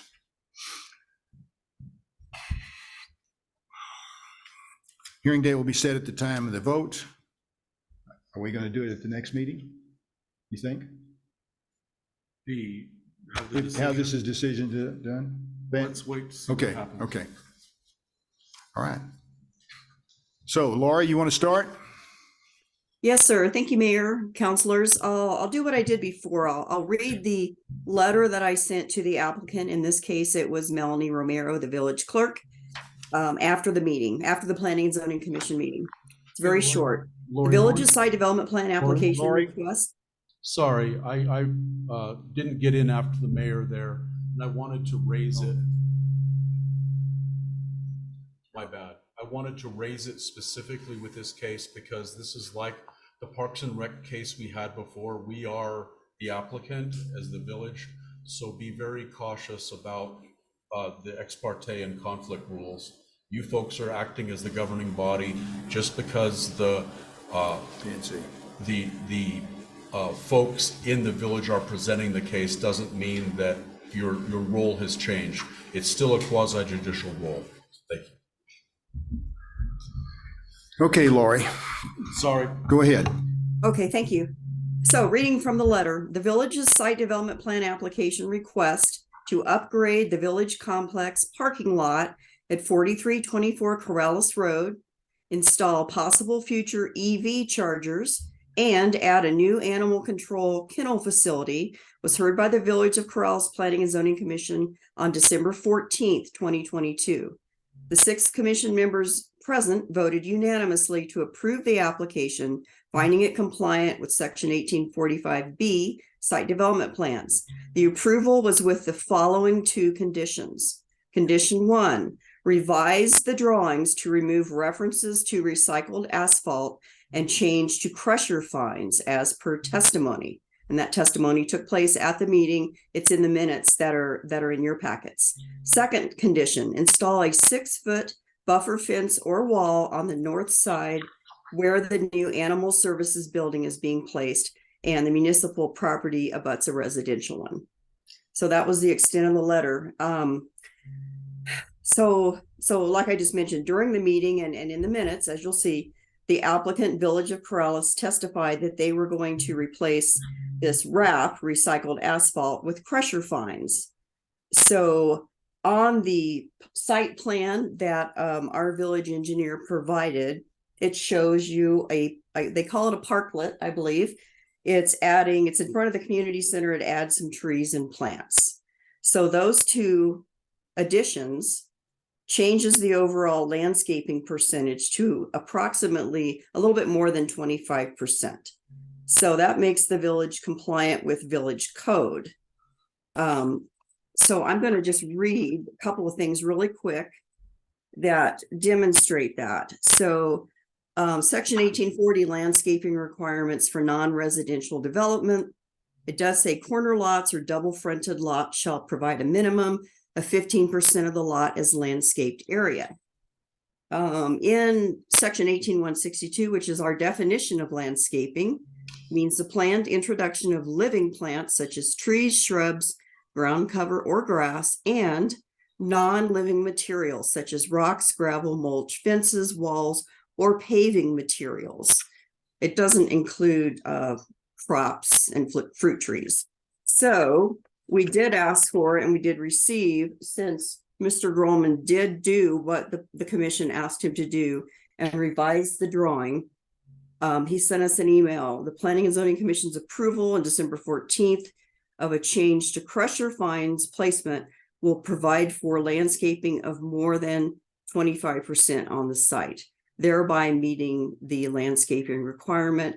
And as I stated, the other condition that the commission imposed was for the village to put in at least a 6-foot high buffer wall or fence on that north side where the animal control building will be.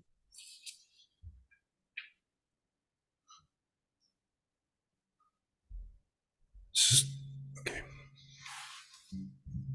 But this appeal, Lori, was based on the site development plan not meeting the 15% landscape requirement for a corner lot.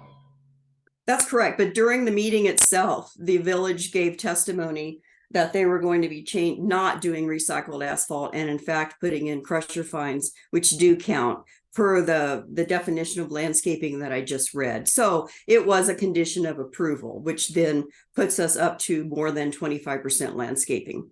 So the village has followed all the rules and met all the requirements of the ordinance for the site Yes. development plan. Yes. Okay. Okay.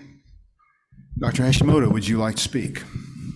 Oh, first of all, happy Mardi Gras. Anyway, several village residents with more than 100 combined years of architectural and land planning experience, and other residents interested in connecting unpaved paths for pedestrian, bicyclists, and equestrians have been trying to give open public input to the municipal complex parking lot redesign. Council first viewed the Main Street design on June 21st. For a short interval thereafter, when presentation boards were displayed, sticky notes could be attached. Our very first and only opportunity for open public input on this was more than 2 months ago on December 14th before Planning and Zoning. And they recommended that we appeal their decision, which was not to consider a path concept and to have you, council, consider it. So we filed an appeal signed by 12 individuals, and here we are at the date set by administration. We are thankful for this opportunity. We are not in any way responsible for delays in kennel and community kitchen plans, as has been alluded to by some. We didn't set any of the meeting dates. For years, as the village has been in the process of acquiring properties, we have advocated a strategy of linking public holdings to facilitate a connected Corrales for a unified, robust future. Historically, village planning for its holdings has been necessarily piecemeal, addressing one obtained item at a time. With a more recent acquisition of some new properties, hopefully this will change. Site SDP 2207 has isolated scope and is out of context. It's an island by itself with access only by road vehicles. P&Z is used to dealing with islands to protect the surrounding residents. This case is different, however. The external environment begs to be linked. An architect has said, quote, planning doesn't stop at the property line and should always include context, unquote. The concept is simply having paths for pedestrian, bicyclists, and equestrians in the municipal complex. Simple. The context is already existent. We have soft paths here. This is the acequia, which goes from east to west and it goes south, and it sort of relates the old church, the rec center area. We have the interior drain, which is soft. It goes to the schools, both schools and the Bosque.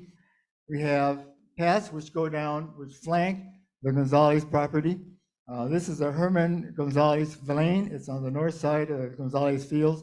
It's a 20-foot lane that goes all the way down to Corrales Road.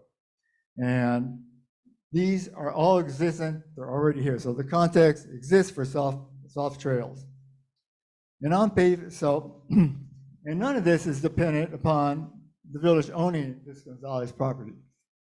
This trail is already there, 20 feet, at least 20 feet in width.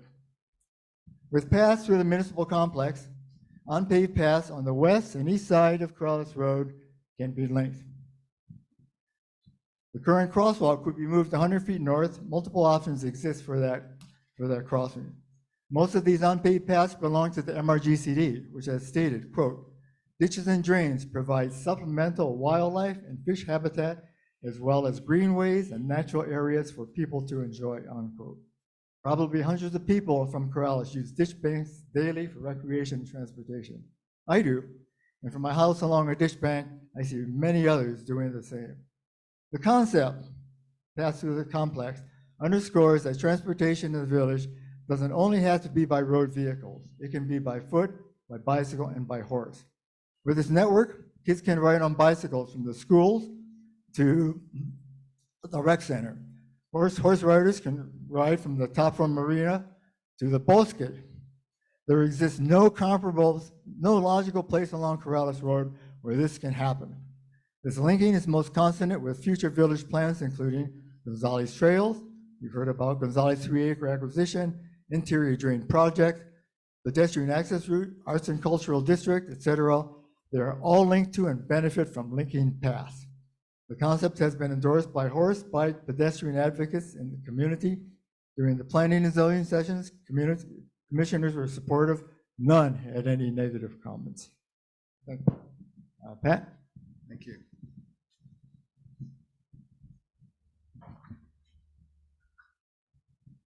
Pat, did you give testimony at P&Z? Okay. Yes, I did. I'm Patrick McCrane. The original site development plan submitted by Main Street and the village engineer was comprised of two projects: redesign and upgrade of the parking lot and adding a kennel. Our conceptual plan for SDP's 2207 has similar goals and was submitted to P&Z Commission. I had copies. Melanie, did you pass those out? They have copies. Mr. McLaren, so Mr. McLaren has some copies of his drawing that he would like to pass around. Do I have a motion to approve that? And a second? So moved. Councilor Waldman, do I have a second? Second. Second from Burkett. All in favor signify by saying aye. Aye. Okay. Aye. So go ahead and pass it out. And this was not part of the site development plan presentation, or was? It was. This is just an updated to more closely resemble the plan that is being proposed by the administration. We've left animal services in its original location.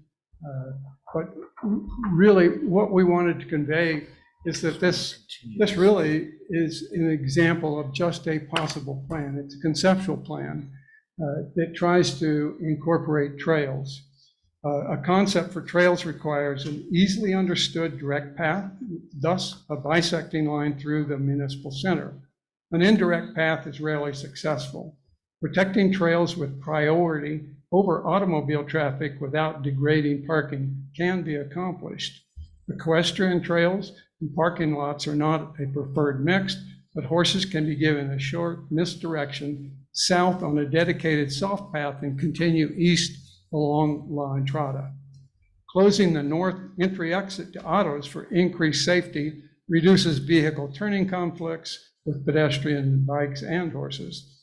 This recovered area could easily make up the landscape area deficit of 5,000 square feet required to meet the ordinance. By allowing the existing south entry exit on Corrales Road to accommodate two-way traffic, the north entry is not required. Relocating the proposed parklet that now isolates the community room could be moved to the northwest corner of the municipal center, enhancing access to the court's entry. Should the community room be repurposed for a commercial kitchen, easier direct access in a loading zone would be provided as shown. 81 parking spaces are provided in the conceptual plan, including 9 handicap, which exceeds the village requirement of 60 spaces. Lot coverage is 27%, well below the maximum allowed of 35%. 19,700 square feet of landscaping is provided, more than the 16,000 square foot required for a corner lot. Ponding is unchanged and remains the same as the original plan. On December 14th, P&Z had the authority to approve the site development plan with conditions that the paths concept be considered by the original designer and the engineer.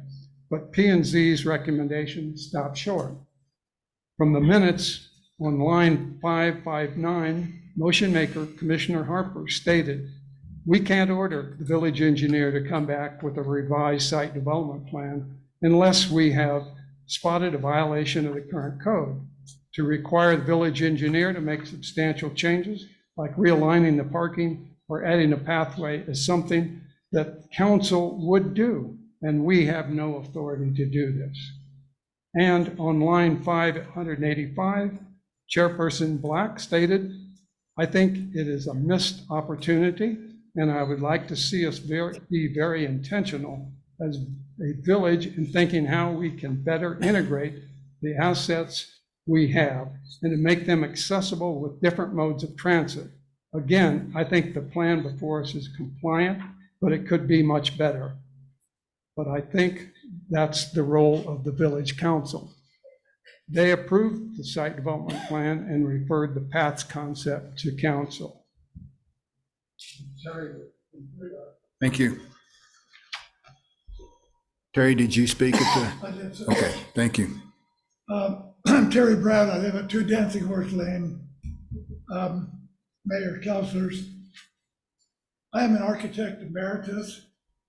I'm the former chair of the Corrales Planning and Zoning Commission, former Main Street president, and former president of CHAMP.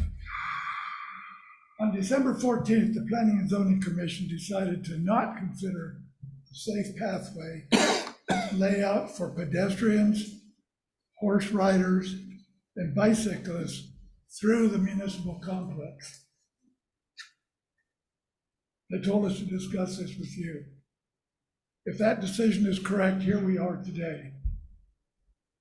We disagree with the Planning and Zoning Commission not considering incorporating a safe pathway through the site. But we also are doing what they asked us to do, come here and talk to you about this. The drawing that we proposed, or similar, an idea of a drawing that we proposed was in their packet on the December 14th meeting. Again, this is, as Mr. McLaren said, this is a notion, an idea, a way to improve what they have already seen. You have seen 3 recent examples where the Planning and Zoning Commission recommended more than just checking for ordinance compliance. Site Development Plan 22-07, which was mentioned earlier about the change from a wrap or the reconstituted asphalt to crusher fines, that was sent back, as well as adding a fence line or a part of a fence. Site Development Plan 22-06, the Sears House, was remanded back. They were asked to, it was denied, and they gave the applicant conditions for resubmittal, requested the applicant to explore accessing parking from Corrales Road with the Department of Transportation and moving parking, horsing, horse stalls, fences, tents, etc. Those were all asked of the applicant to go back and work on. Site development plan, this is the last one I want to mention, 2203, the cannabis dispensary on Corrales Road. Planning and zoning gave conditional approval for the dispensary, but required elimination of parking on Corrales Road and added other requirements on the east side of the plan. So I show that, or I mentioned those just to show you that these things, this could go back. Nowhere in the planning and zoning recommendations limit them to just checking to see if it meets the ordinance. I would like to make an end by suggesting that you uphold the appeal with two conditions for our appeal. Proceed with the animal services structure, since parking lot redesign, if it is allowed, should not directly impact that. We know that's something that you all would like to see. And then convene a meeting of the Main Street designer, Amy Bell, the village engineer, Mr. Groman, the administrative representatives and residents experienced in architectural design and land planning to discuss possible changes to the parking of this complex. I've lived here over 25 years, and believe me, I have been waiting to see something come out that makes this parking area safe for horse riders, for pedestrians, and for bicyclists. Health, safety, and welfare is of utmost importance to our residents. And the parking lot that was designed and submitted and approved by the Planning and Zoning Commission doesn't provide that. There are no sidewalks. There is no way for somebody to ride through that parking lot design, unlike, or just like this one here. There's no safe way to go through it. I would like for you to please consider sending that design back and allowing us, or requesting that they bring in public advice on how to make this accessible and meeting health, safety, welfare conditions for the public. Thank you very much.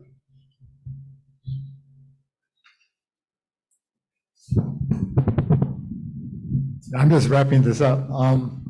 This appeal is not one plan against another plan, but rather it's about to consider or not to consider a concept.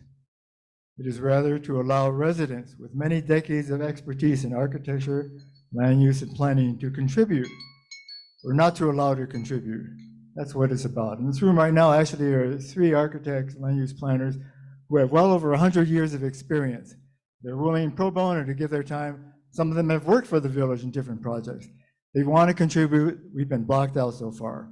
We appellants have no personal, financial, or property vested interest in this. However, we do feel invested in the village's future. Together, the 3 of us have been in the village for about 130 years and have seen much change. The village has an opportunity now to make positive change. Perhaps we are really invested in this because this is public land. This is our land. Thank you very much. Thank you. Do you have any others who are going to speak? Okay. You have a question? Councilor Alsop. Thank you, Mayor. Who do you want to ask? This could be for, well, I'll let the 3 of them triage. It's probably for Mr. Brown or Mr. McKiernan. Triage is probably a good description.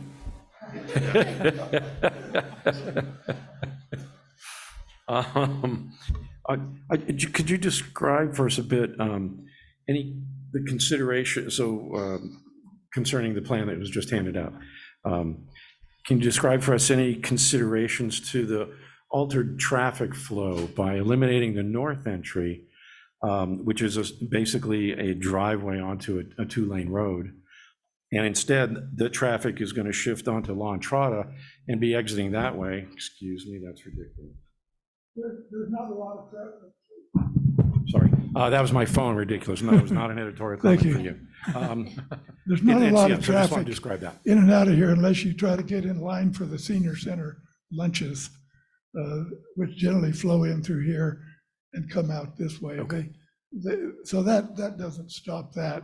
Our thought on this plan was that that the police would be able to go directly out into the Lawn Trotter Road without having to drive through the village complex with other traffic. And that's why we thought in this particular design or this particular layout, we thought that directing the police vehicles out to Lawn Trotter. You want to say something about that? If I could, let me just give you the Costco comparison. Costco has 130,000 square feet of building area. The village complex has 18,000 square feet, 1/7 of it. They manage with 3 entry exits, 2 on secondary roads, 1 on the primary road, similar to this. But the primary reason for closing that was to provide safety to the trail. It's the turning conflicts, both in and out, at that same point become conflicting. So that was the reason that we made the shift. But we think that the single drive in and out should handle the capacity. Thank you both. Thank you, Pat. Mayor, Councilor Murray.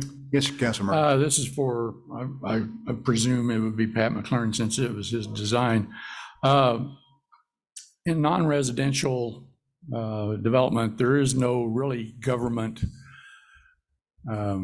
ordinance for determining parking spaces. I was just curious how you came up with the number of parking spaces available. I mean, did you use the heating area of the existing floor coverage? Correct. It's based on 300 square feet per parking space of the 18,000 square feet. And that's the heated area of the total that's complex. the area of the buildings determine the number of parking spaces. Okay, thank you. Anyone else have a question? Yes, Councilor Knight. I'm just a little worried about the path going right through the middle of the parking lot. Have you thought about maybe using the road either going into the rec center or next to the post office as an access rather than, because the ditch is in the back there too, so that would connect. Counselor, we felt like for it to be used, it needs to be direct. If you go look at any parking lot where landscaping goes across it, the path, people create that path. They're going to go the shortest way, regardless of whether you put barriers in them. They'll walk through landscape areas and beat down the landscape because you didn't provide a path for them to get directly in. We think this would be a successful path that would go through it. It's protected by parking. It's a parking lot. It's not a major thoroughway of traffic. There's only basically 2 areas that the major traffic would even conflict with a trail. You would continue the paved portion at the driving level, so it indicates a crosswalk, and it's no different than any crosswalk that you have at Costco, for instance, or any other establishment. This is a parking lot. And we think to really enhance the path, it needs to be at least more direct and obvious, or people are going to go directly across. So I would like to say something. Remember, this is about the site development plan. It was presented and they have appealed. So decision should be on the site development plan. Any changes in that plan can be dealt with separately another time. Okay, Councilor Woolman. Yeah, I just a quick question about the path. It doesn't indicate how wide will the path be? The path is 12 feet wide. And will there be any barriers like they have at Costco? Will there be any barriers from the parking spaces facing the path? The parking stalls in the parking lot itself, it's actually 16 feet wide. The cars will overhang 2 feet and still have the 12 feet clear, which is more than the width recommended for trails. My question was, will there be any kind of barriers between the parking, between the cars And the path. Excuse me, yes, it will be it is raised up as a parking barrier. We hesitate to use parking bumpers, concrete parking bumpers, because they're the biggest cause of accidents. So we've simply moved the parking barrier out 2 feet on both sides with a 16-foot walkway, which actually gives us credit for landscaping since it's a paving material. Permeable, yeah. I'd like to answer also Councilor Knight's question. I live on La Entrada, and I go in and out every day. La Entrada and Corrales Road is probably one of the most dangerous intersections in this village. You got people coming from the library, you got people going from La Entrada, you got people coming from the village. A person very close to me had an accident there. It's just, there's a lot of congestion there, and to have a path or to have courses going on La Entrada is, I think, is dangerous. It's one of the most dangerous intersections in Corrales. Councilor Burkett.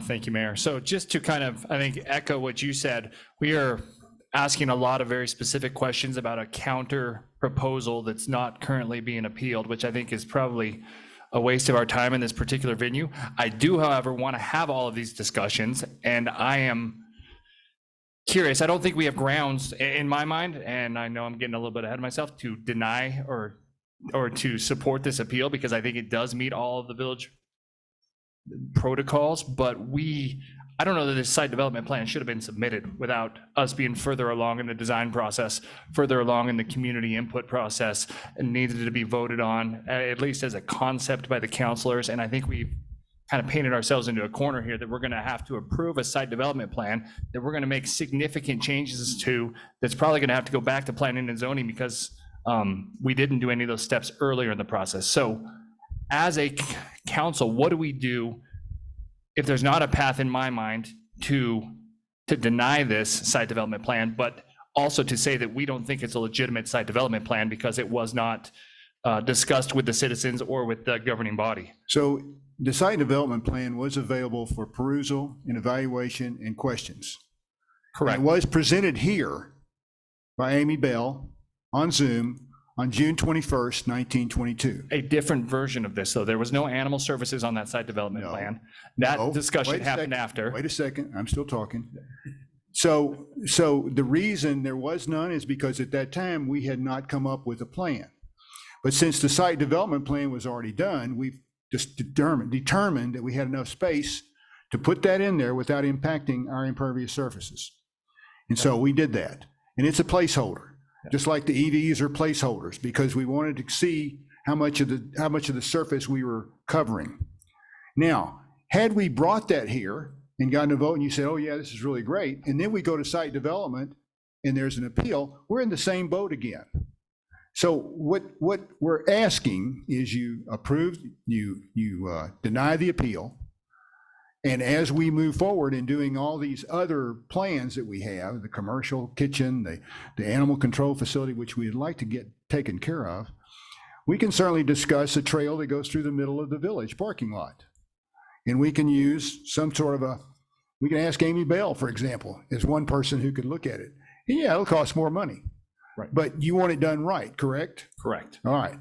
But I guess my question is, we gave this ability for people to put Post-it notes on pictures. What happened to the Post-it notes? Because there was never another discussion about it after we sought community input. So Melanie, and also they had a chance to call, they had a chance to view it over at But we never. Hanselman's Pottery. So Yes, ma'am. please do. We haven't actually had a hearing of the applicant for the site development plan. Perhaps we should allow Melanie to give her spiel. The village clerk is assumed to be sworn already, is that correct? No, she was there. Yeah, I presented the original site development plan to P&Z in December. So going back and giving you a little history, the parking lot redesign goes back to the summer of 2019. I wasn't here at that time, so this was based on my research and talking to some people who were here at the time. So at that time, the Village Center Exploratory Committee was convened by former Mayor Roque. This was composed of members from several other committees that were already established in the village, and they developed a series of recommendations. And from those recommendations, this plan was developed with Amy Bell through Main Street. So it was we figured out that this plan qualified for a grant through Main Street, and that's how Amy Bell got involved, was through the Main Street grant. So that grant paid for her to come in and do this design for us. Then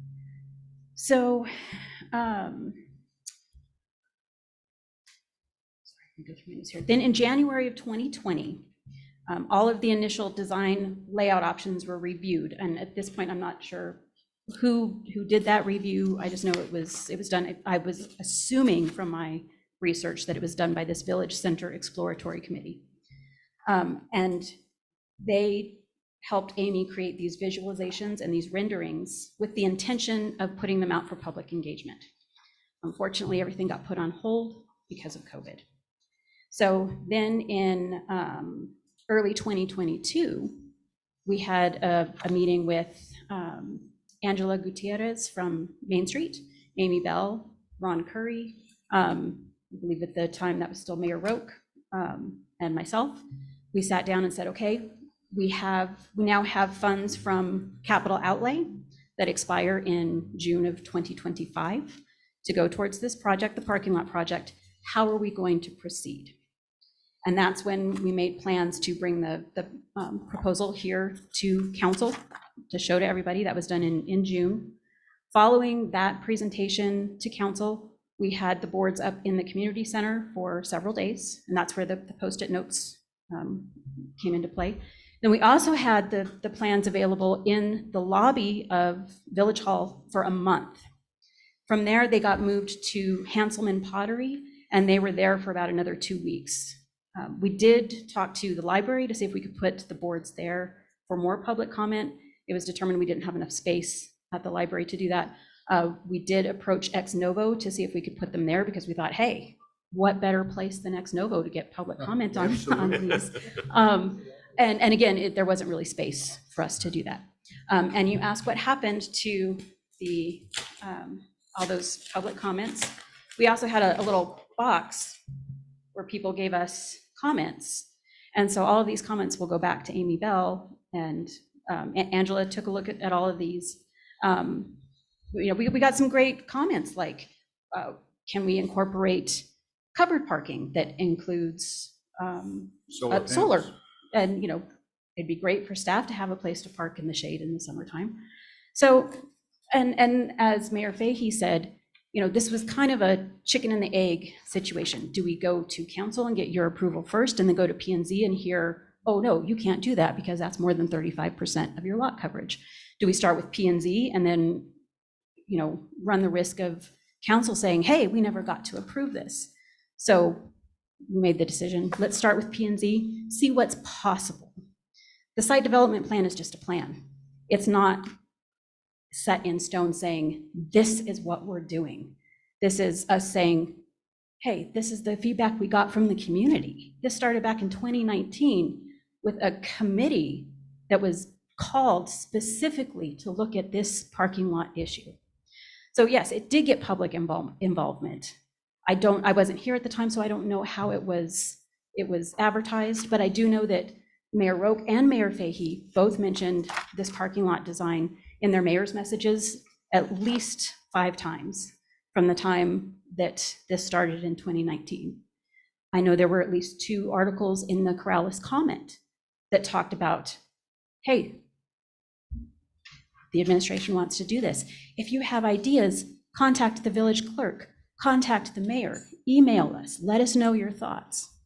So we did try and get as much public input into this process as we can. And if I may, with this idea over here, with the pathway, Amy Bell's plan does have a sidewalk right along the front of Village Hall, where it is now. There already exists a sidewalk there, it doesn't change that. And the other issue with this that I saw was that if we moved the crosswalk, number one, we get to have DOT approve moving the sidewalk or the crosswalk. But also the crosswalk ends right where the bank drive-through is. We don't want to direct our pedestrians right through the bank drive-through. And we can't tell the bank, hey, your drive-through has been here for a long time. we need you to move it. There's not really space for that. So yes, we do need some more input, but again, this was us trying to figure out how do we do this? Do we go to P&Z first? Do we go to council first? And, you know, presenting it to the council in June, that was sort of, hey, this is what we're thinking. And we kind of have gone from there. Yes. Can I follow? So I agree that the efforts to seek input have been great. I'm just, when I look at what Amy Bell initially presented versus what we put in the site development plan, the only difference is that we've put a animal center in there that hasn't been approved. So it doesn't appear that we factored in any of the other opinions that people did solicit. And we haven't, I mean, as a counselor, I haven't seen any of those that we've had apparently for 6 months. I haven't seen any of the suggestions that people said that they would like to see on this site development plan. So we sought the information. We just didn't do anything with it. We just moved forward with what we already had, plus something else that hasn't been voted on and approved by the council. And I know there's going to be some threshold to where what we want to do is different enough to what we've submitted to where they're going to say, well, we need a new site development plan. So this is going to be very similar to the previous appeal, to where we're going to ask planning and zoning to duplicate their work because it wasn't done with all the T's crossed and I's dotted previously. And I think it's going to potentially slow things down, but I do think that if we're going to seek people's input, we got to do something with it. And I mean, a sealed envelope is the first time I've seen anybody's input on this thing in 6 months, 8 months now almost. All right. Mayor? Yes, sir. Councilor Murray. Thank you, Mayor. Councilors, so you mentioned the capital outlay funds. How much was that allocated? Do you remember? I do not remember. 130, something like that? And it expires in 2025? June of 2025. June, okay. And then we also have a commitment from the municipal court for more funds to add to that, because the judge is very concerned about the safety of our parking lot. She's afraid that a defendant is going to come for court and fall in our parking lot because there's issues with our parking lot. I don't disagree with that. But the other question I have is the site development plans typically have a sunset 2 years. So 2 years from approval. And consequently, I disagree that it's not just a plan. When you say site development plan and it's approved, that is cast in concrete. And if we want to change it, then you've got to go back and get a new one. And I agree with Councilor Burkett that I like some of the options I'm seeing here. And forget Gonzales, forget that crosswalk over there for right now. But I've also got a plan for that park for the bank. I think they would probably like it, what I might suggest too. But anyway, we'll see about that later. But Mr. Hashimoto, which I know, and also Pat McMurray and also Terry Brown, I'll make that disclosure. I have known him for years. I haven't talked to him about this, but the plan that Mr. McLernan put forth is pretty innovative. And I really kind of like the way it is. I mean, I like the design. And I'm like Councilor Burkett is, I like to see some of those other comments that came from other people, other residents in the village. None of those comments asked for a pathway through the Well, that very well may be. But my other concern is. Excuse me, Mr. Audio wants to make a comment. Just for your consideration,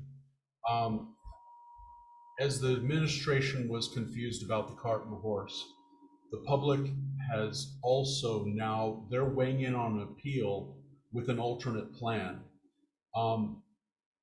You guys have your own concerns. The council has their concerns about the level of input and what the proposed plan is. But just to remember what our lanes are. So tonight, as Councilor Burkett said, we're on an appeal of a site plan that P&Z had approved. And as an applicant for a site plan, the village is the owner of the property. And so now the appellants are asking the owner to do things to the property that the owner didn't intend to do, that through the administration.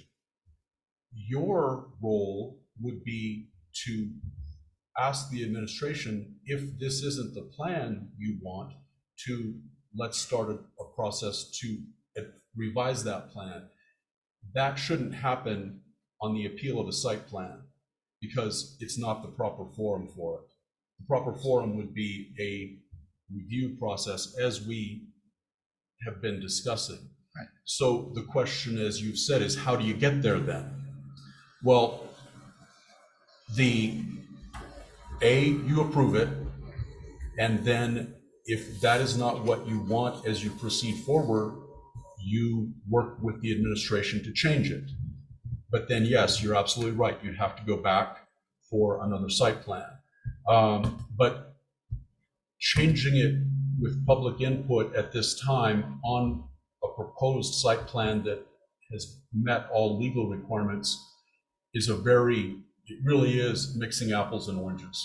So bear in mind, let's work to figure out where you want to go, but that we really are dealing with two separate things.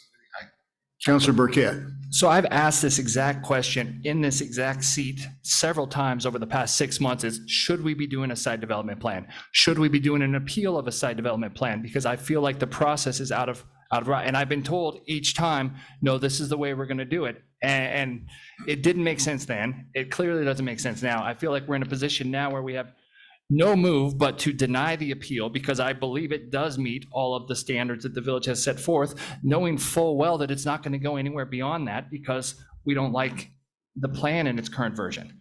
Do you see any other alternatives to that? Well, I'd like to say you don't know full well.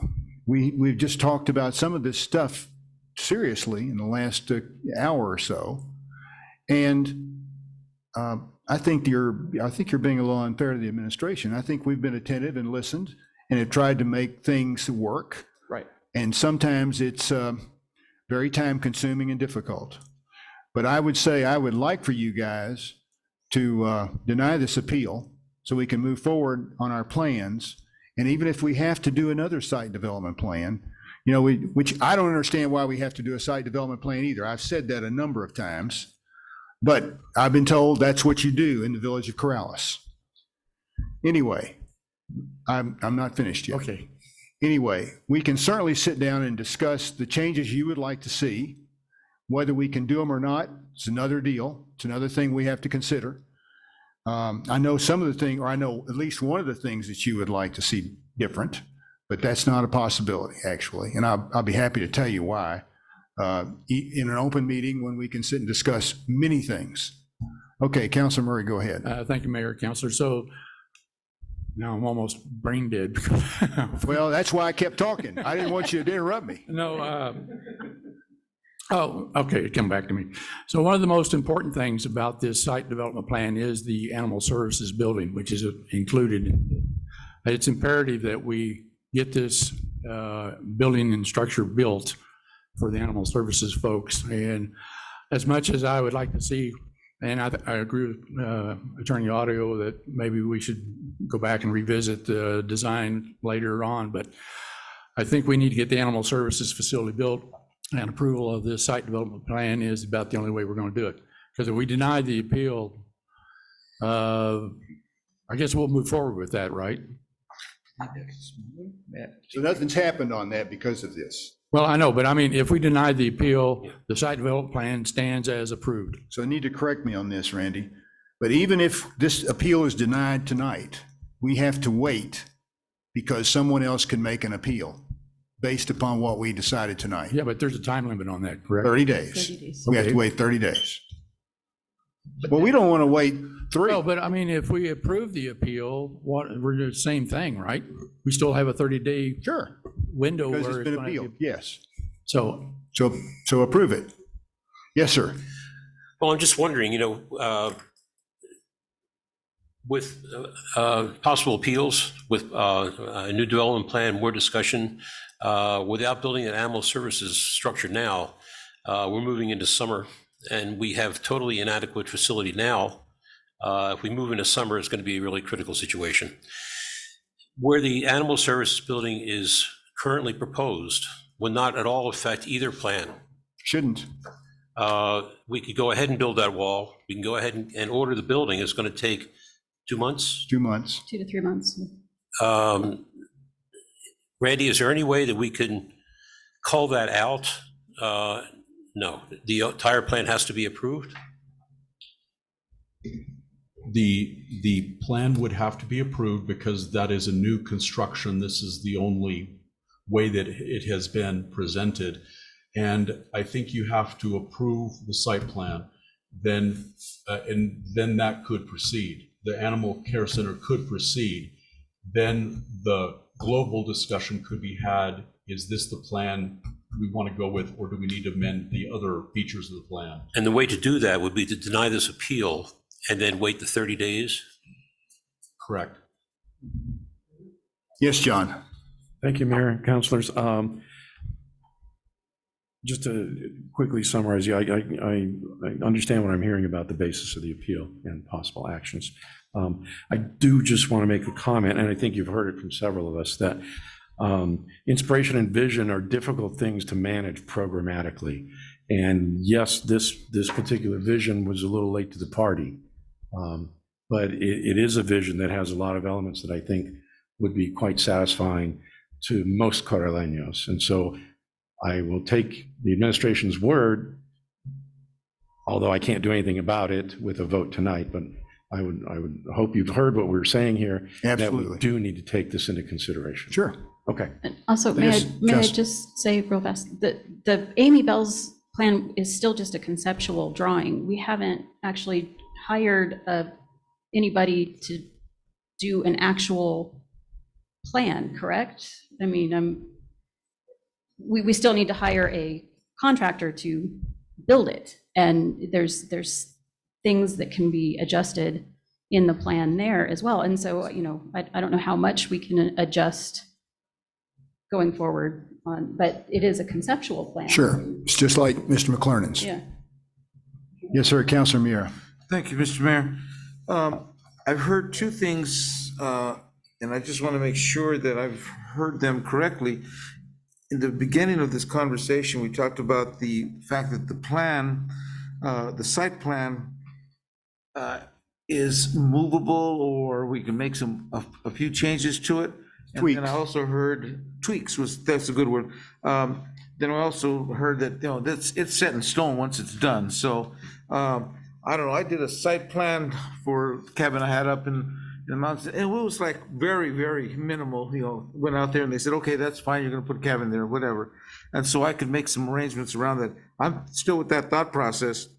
The fact that the animal services here looks smaller in this particular piece of it, but if I'm hearing it right, the animal services is gonna be the same no matter whether it's in this particular picture or the other one. You just made it a little bit smaller, and, you know, I think we all had some concerns about that. That being the case, Mr. Mayor, the fact that, would you consider, or maybe someone, yourself, putting a trail that's worth considering, but not necessarily voting on it, but is that a tweak? That's a tweak that we can consider. Just like I said to John, it's a tweak we can consider. So the tweak Probably would be which we like. I think we're hearing some good things about it, but I also like the fact that, I like it because it's what the community wanted to give us their input on it, and they did. And if we consider that as a tweak, well, we're changing a little bit of the, or a lot of it of the parking. But again, is that a tweak? I do worry about closing off this entrance right here. As Mr. Hashimoto said, this intersection at Corrales Road and La Entrada is one of the most dangerous. If we close off this entrance, we're asking people to go out onto La Entrada and Corrales Road, or right here next to it. So is that improving the safety of that intersection So by that- closing this? Excuse me, this- Melanie, yeah. but that's actually an exit. Right. And yeah. anything we do to those entries and exits off of Corrales Road requires DOT approval. Yeah. Well, that's a good point. And So that I wouldn't think be that would not be a tweak. That bears a question, if I may ask, Mr. Mayor, those individuals who talked about that they have the wherewithal to make good plans. Did you take that into consideration at all, the fact that where does DOT play a role in this, and especially the crosswalk? And I'm asking those questions not because I want to redesign it here, but I just want to know how far we can go with the word tweak, or if we deny and allow us to make those kind of motions to tweak. So perhaps you might allow the administration to do their job and then present it to you to see if those tweaks are satisfactory. Pat, I don't think, okay, all right, I'll let you, go ahead. Why don't you get up to the microphone, identify yourself. I think according to the ordinance, you can approve, deny, or amend. And I would suggest under the amendment, if you approve this plan with the amendment, that animal services go forward. And in the meantime, the balance of this plan is reworked, whether, it's going to come to a consensus. If we are allowed to work with your designers, we'll reach a consensus, and we're not going to appeal something that we've worked on. If we don't reach a consensus, then you decide and move ahead. But I think that's a path that's available by amending, and that's what the ordinance says: approve, deny, or amend. Okay, we ready for a motion? I just need one more point of clarity. If I Randy, you were going to talk? Well, just on the point that was just made. So we're talking about, I don't know if we want to keep referring to it as tweaking, but the idea of small changes to a plan in the future. The thing that is, I think, possible within our actions tonight would be the approval with the understanding that we could go forward with animal services and then revisit these issues with the remainder of the plan as we proceed. Because if we change anything on the plan, there's things that our engineer hasn't looked at as far as parking and so forth. So, I mean, we can't amend the plan to that degree. Amendments could be done in the future that would be presented to P&Z, but I think it's hard to accomplish here this evening. Yes, Councilor Burkett. So I do not believe, I agree with that we can approve this or deny the appeal and approve animal services, because we have not taken a vote on an animal services facility. We've not taken public comment on an animal services facility. We had a presentation where there was no public comment or no vote. So I don't know, particularly in an appeal process, we can approve something that hasn't been discussed and gone through the full rigors of government. All I mean is approving the site plan. It wouldn't be a, I just worry that anything else. The way we're talking about it here, that people think on day 31, we can place the order for this animal services thing, and that there's still discussions that need to be had. And the public needs to have input on those. And we've skipped all those steps. All we've done is put it on this thing, and I think led people to believe we're further along in the process than we actually are. Councilor Knight. I think we're getting off topic. No kidding. In the appeal, it says, about not meeting the 15% landscaping requirement. That's what we're supposed to be talking about, not all this other stuff. That comes later. So I think we need to focus on what this is asking us to do, and then, later talk about changes that we can make, if we need to make any changes. But really, the focus tonight on this appeal is the 15% landscaping requirement. Mayor, I'd like to speak. No. Okay. So do I have a motion? Mayor, I move we deny the appeal.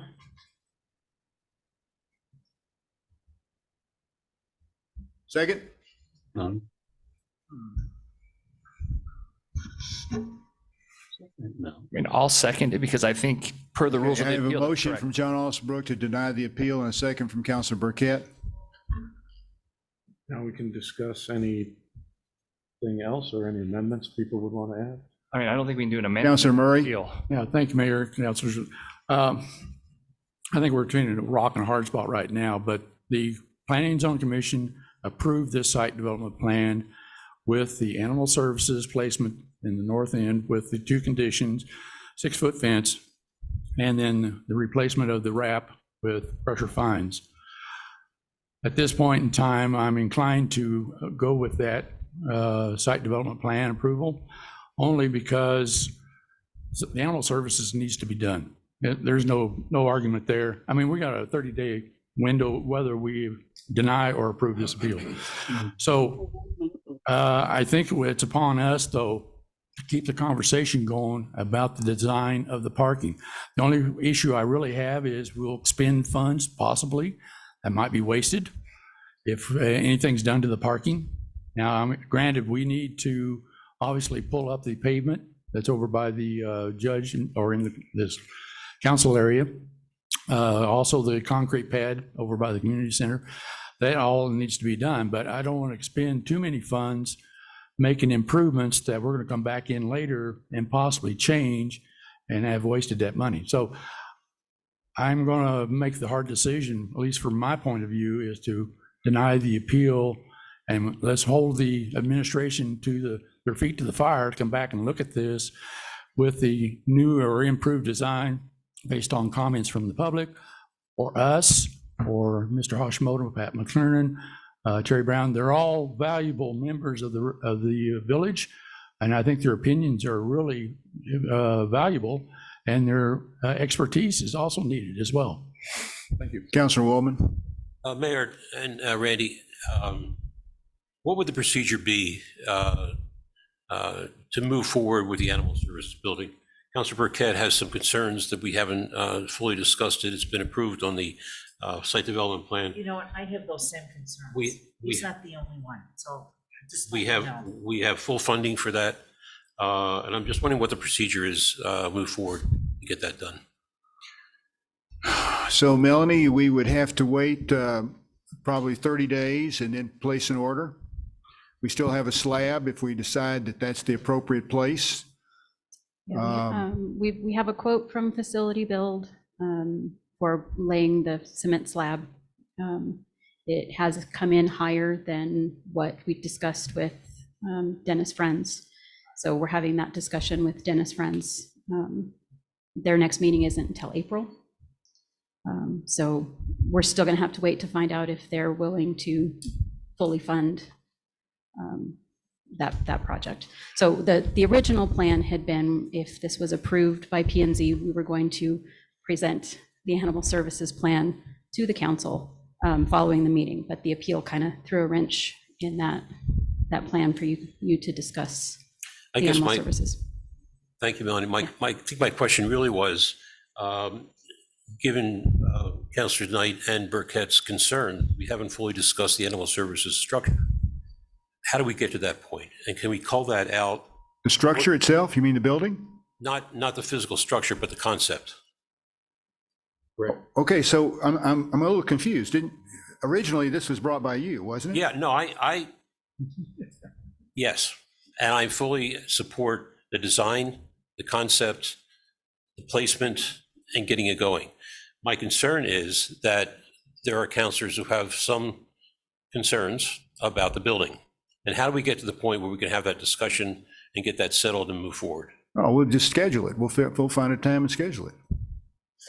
I think you mentioned one of your emails, a possible work study. Sure, we just have to figure out a time and how to approach it, make sure it fits your schedule. Yes, sir. And it has to be more than a work study, correct? It has to be a public meeting with an actual vote to move it forward. A public meeting? Well, one of our normal council meetings or a special meeting if you guys choose to schedule it. I'm not sure we have to vote specifically, but if you want to have a vote, perhaps we can figure out a way to make it votable, because the funding is there. It's Right. just a matter of, we could vote on something like, where do you want to put it? I mean, Which is a big problem, because you realize, of course, it's always been over there. And we figured out how we can, buffer it and muffle it and not cause any problems. Plus it's centrally located and people can find it. If you start putting it other places, we have issues. We have problems because we have no site development plan for the Anderson property, for example. We have no site, if we get the Gonzalez property and you want to put it there, there's no site development plan yet. If you want to put it over by the library, it probably won't fly. Right. I mean, I guess, so for Councilor Audio, could the village do this without the councilors voting on it? Because it seems to me that regardless of whether we're paying for it or not, or it's a donation or a grant, that we still have to make the decision as a governing body to put another municipal facility within our municipal complex. Is that accurate? So with each decision that's made, there are different components. The funding component has been addressed on this one. Then the second part of it is dependent upon the size of what you're going to do. If you're going to do a remodel of a bathroom, it doesn't need council approval. If it's something like a new service, then I think what what the administration and you are doing is, what is this? I was going to say, what animal is this? But that would too late for that. But what is this building that we're going to approve? Obviously, Performing Arts Center, absolutely. Animal services is a little bit different because it's a service building, which is just how are we going to get this function done that we've been doing already, but we want to do it better. So does that require council approval of where it is and how it looks? That's not clear. You guys are the policymakers, you guys are the budgeting agency, but where the details of the administration's plan are is the other end of the spectrum, and what is going to work for the administration, what they propose. So we will work through that, but it's a gray area for this specific proposal. Yes, Stuart. Thank you, Mayor, Councilor. I think the site development plan already puts the animal services building where we want it. It already stipulates how far away it is from the boundary. It already gives the size of the building. It also talks about, I think, Melanie specified that it has to be stuccoed to meet ordinances. So the placement of the building and how it's going to be constructed, I think, is already within the site development plan discussion and approval. So Did you approve that though at one point? Did you vote for the site development plan? Hold on a second. the Planning and Zoning Commission did, which they have the authority to approve. All we're doing right now, we're talking about either approval or denial of the appeal. Yes. Councilor Burkett, did you want to speak? I think that this is a site development plan that was presented without council input and vote. Okay. So Anyone else? Yes, Councilor Mira. Thank you, Mr. Mayor. I think we're to that point of, I think we have a motion. We have a motion and a second. And so. Are you ready to vote? Deny the appeal, and my concern is with the vote on the denial of the appeal, but I have some really strong concerns about moving forward with what it is that the site plan involves, and stipulates that we're going to be working on that particular building with the animal services. But at that same time, my vote, I understand that we're going to be hopefully defining that word conversation and tweaking, and that doesn't stay solid. So I could vote with that, with the denial of the appeal, but that is a consideration that is big on my mind, is that we continue to have that conversation, quote unquote, or that tweaking has to come forward. We just can't leave it behind and say, okay, we got what we needed, we don't need to talk about that anymore. But I think I've heard you say that we're gonna have that, and we can have that conversation. You know, we try to time all this stuff out and make it work, have things, get our ducks in a row and try to make everything work, as Melanie was talking about. And sometimes you just run into little roadblocks along the way. And sometimes it's well-intentioned, and sometimes it's DOT. So we'll do the best we can and make sure that we have a conversation that everybody is happy with, because you're an elected official and you represent a number of people. But at the same time, I feel, my person, I'm just talking about myself right here. Sure. Is that we'd really like to move forward with that particular building over there, because time is of the essence of that one, and by denying the appeal, we can move in that particular position, but not be stagnant. Thank you, Mr. Chairman. Yes, sir. Okay, you ready to vote? Councilor Murray, how do you vote? Yes. Councilor Burkett? yes. Councilor Alsobrook? Yes. Councilor Knight? Aye. Councilor Woolman? Aye. Councilor Mira? Yes, sir. Okay, so the appeal is denied. Period. I think we finished business. I'll call this meeting to an end.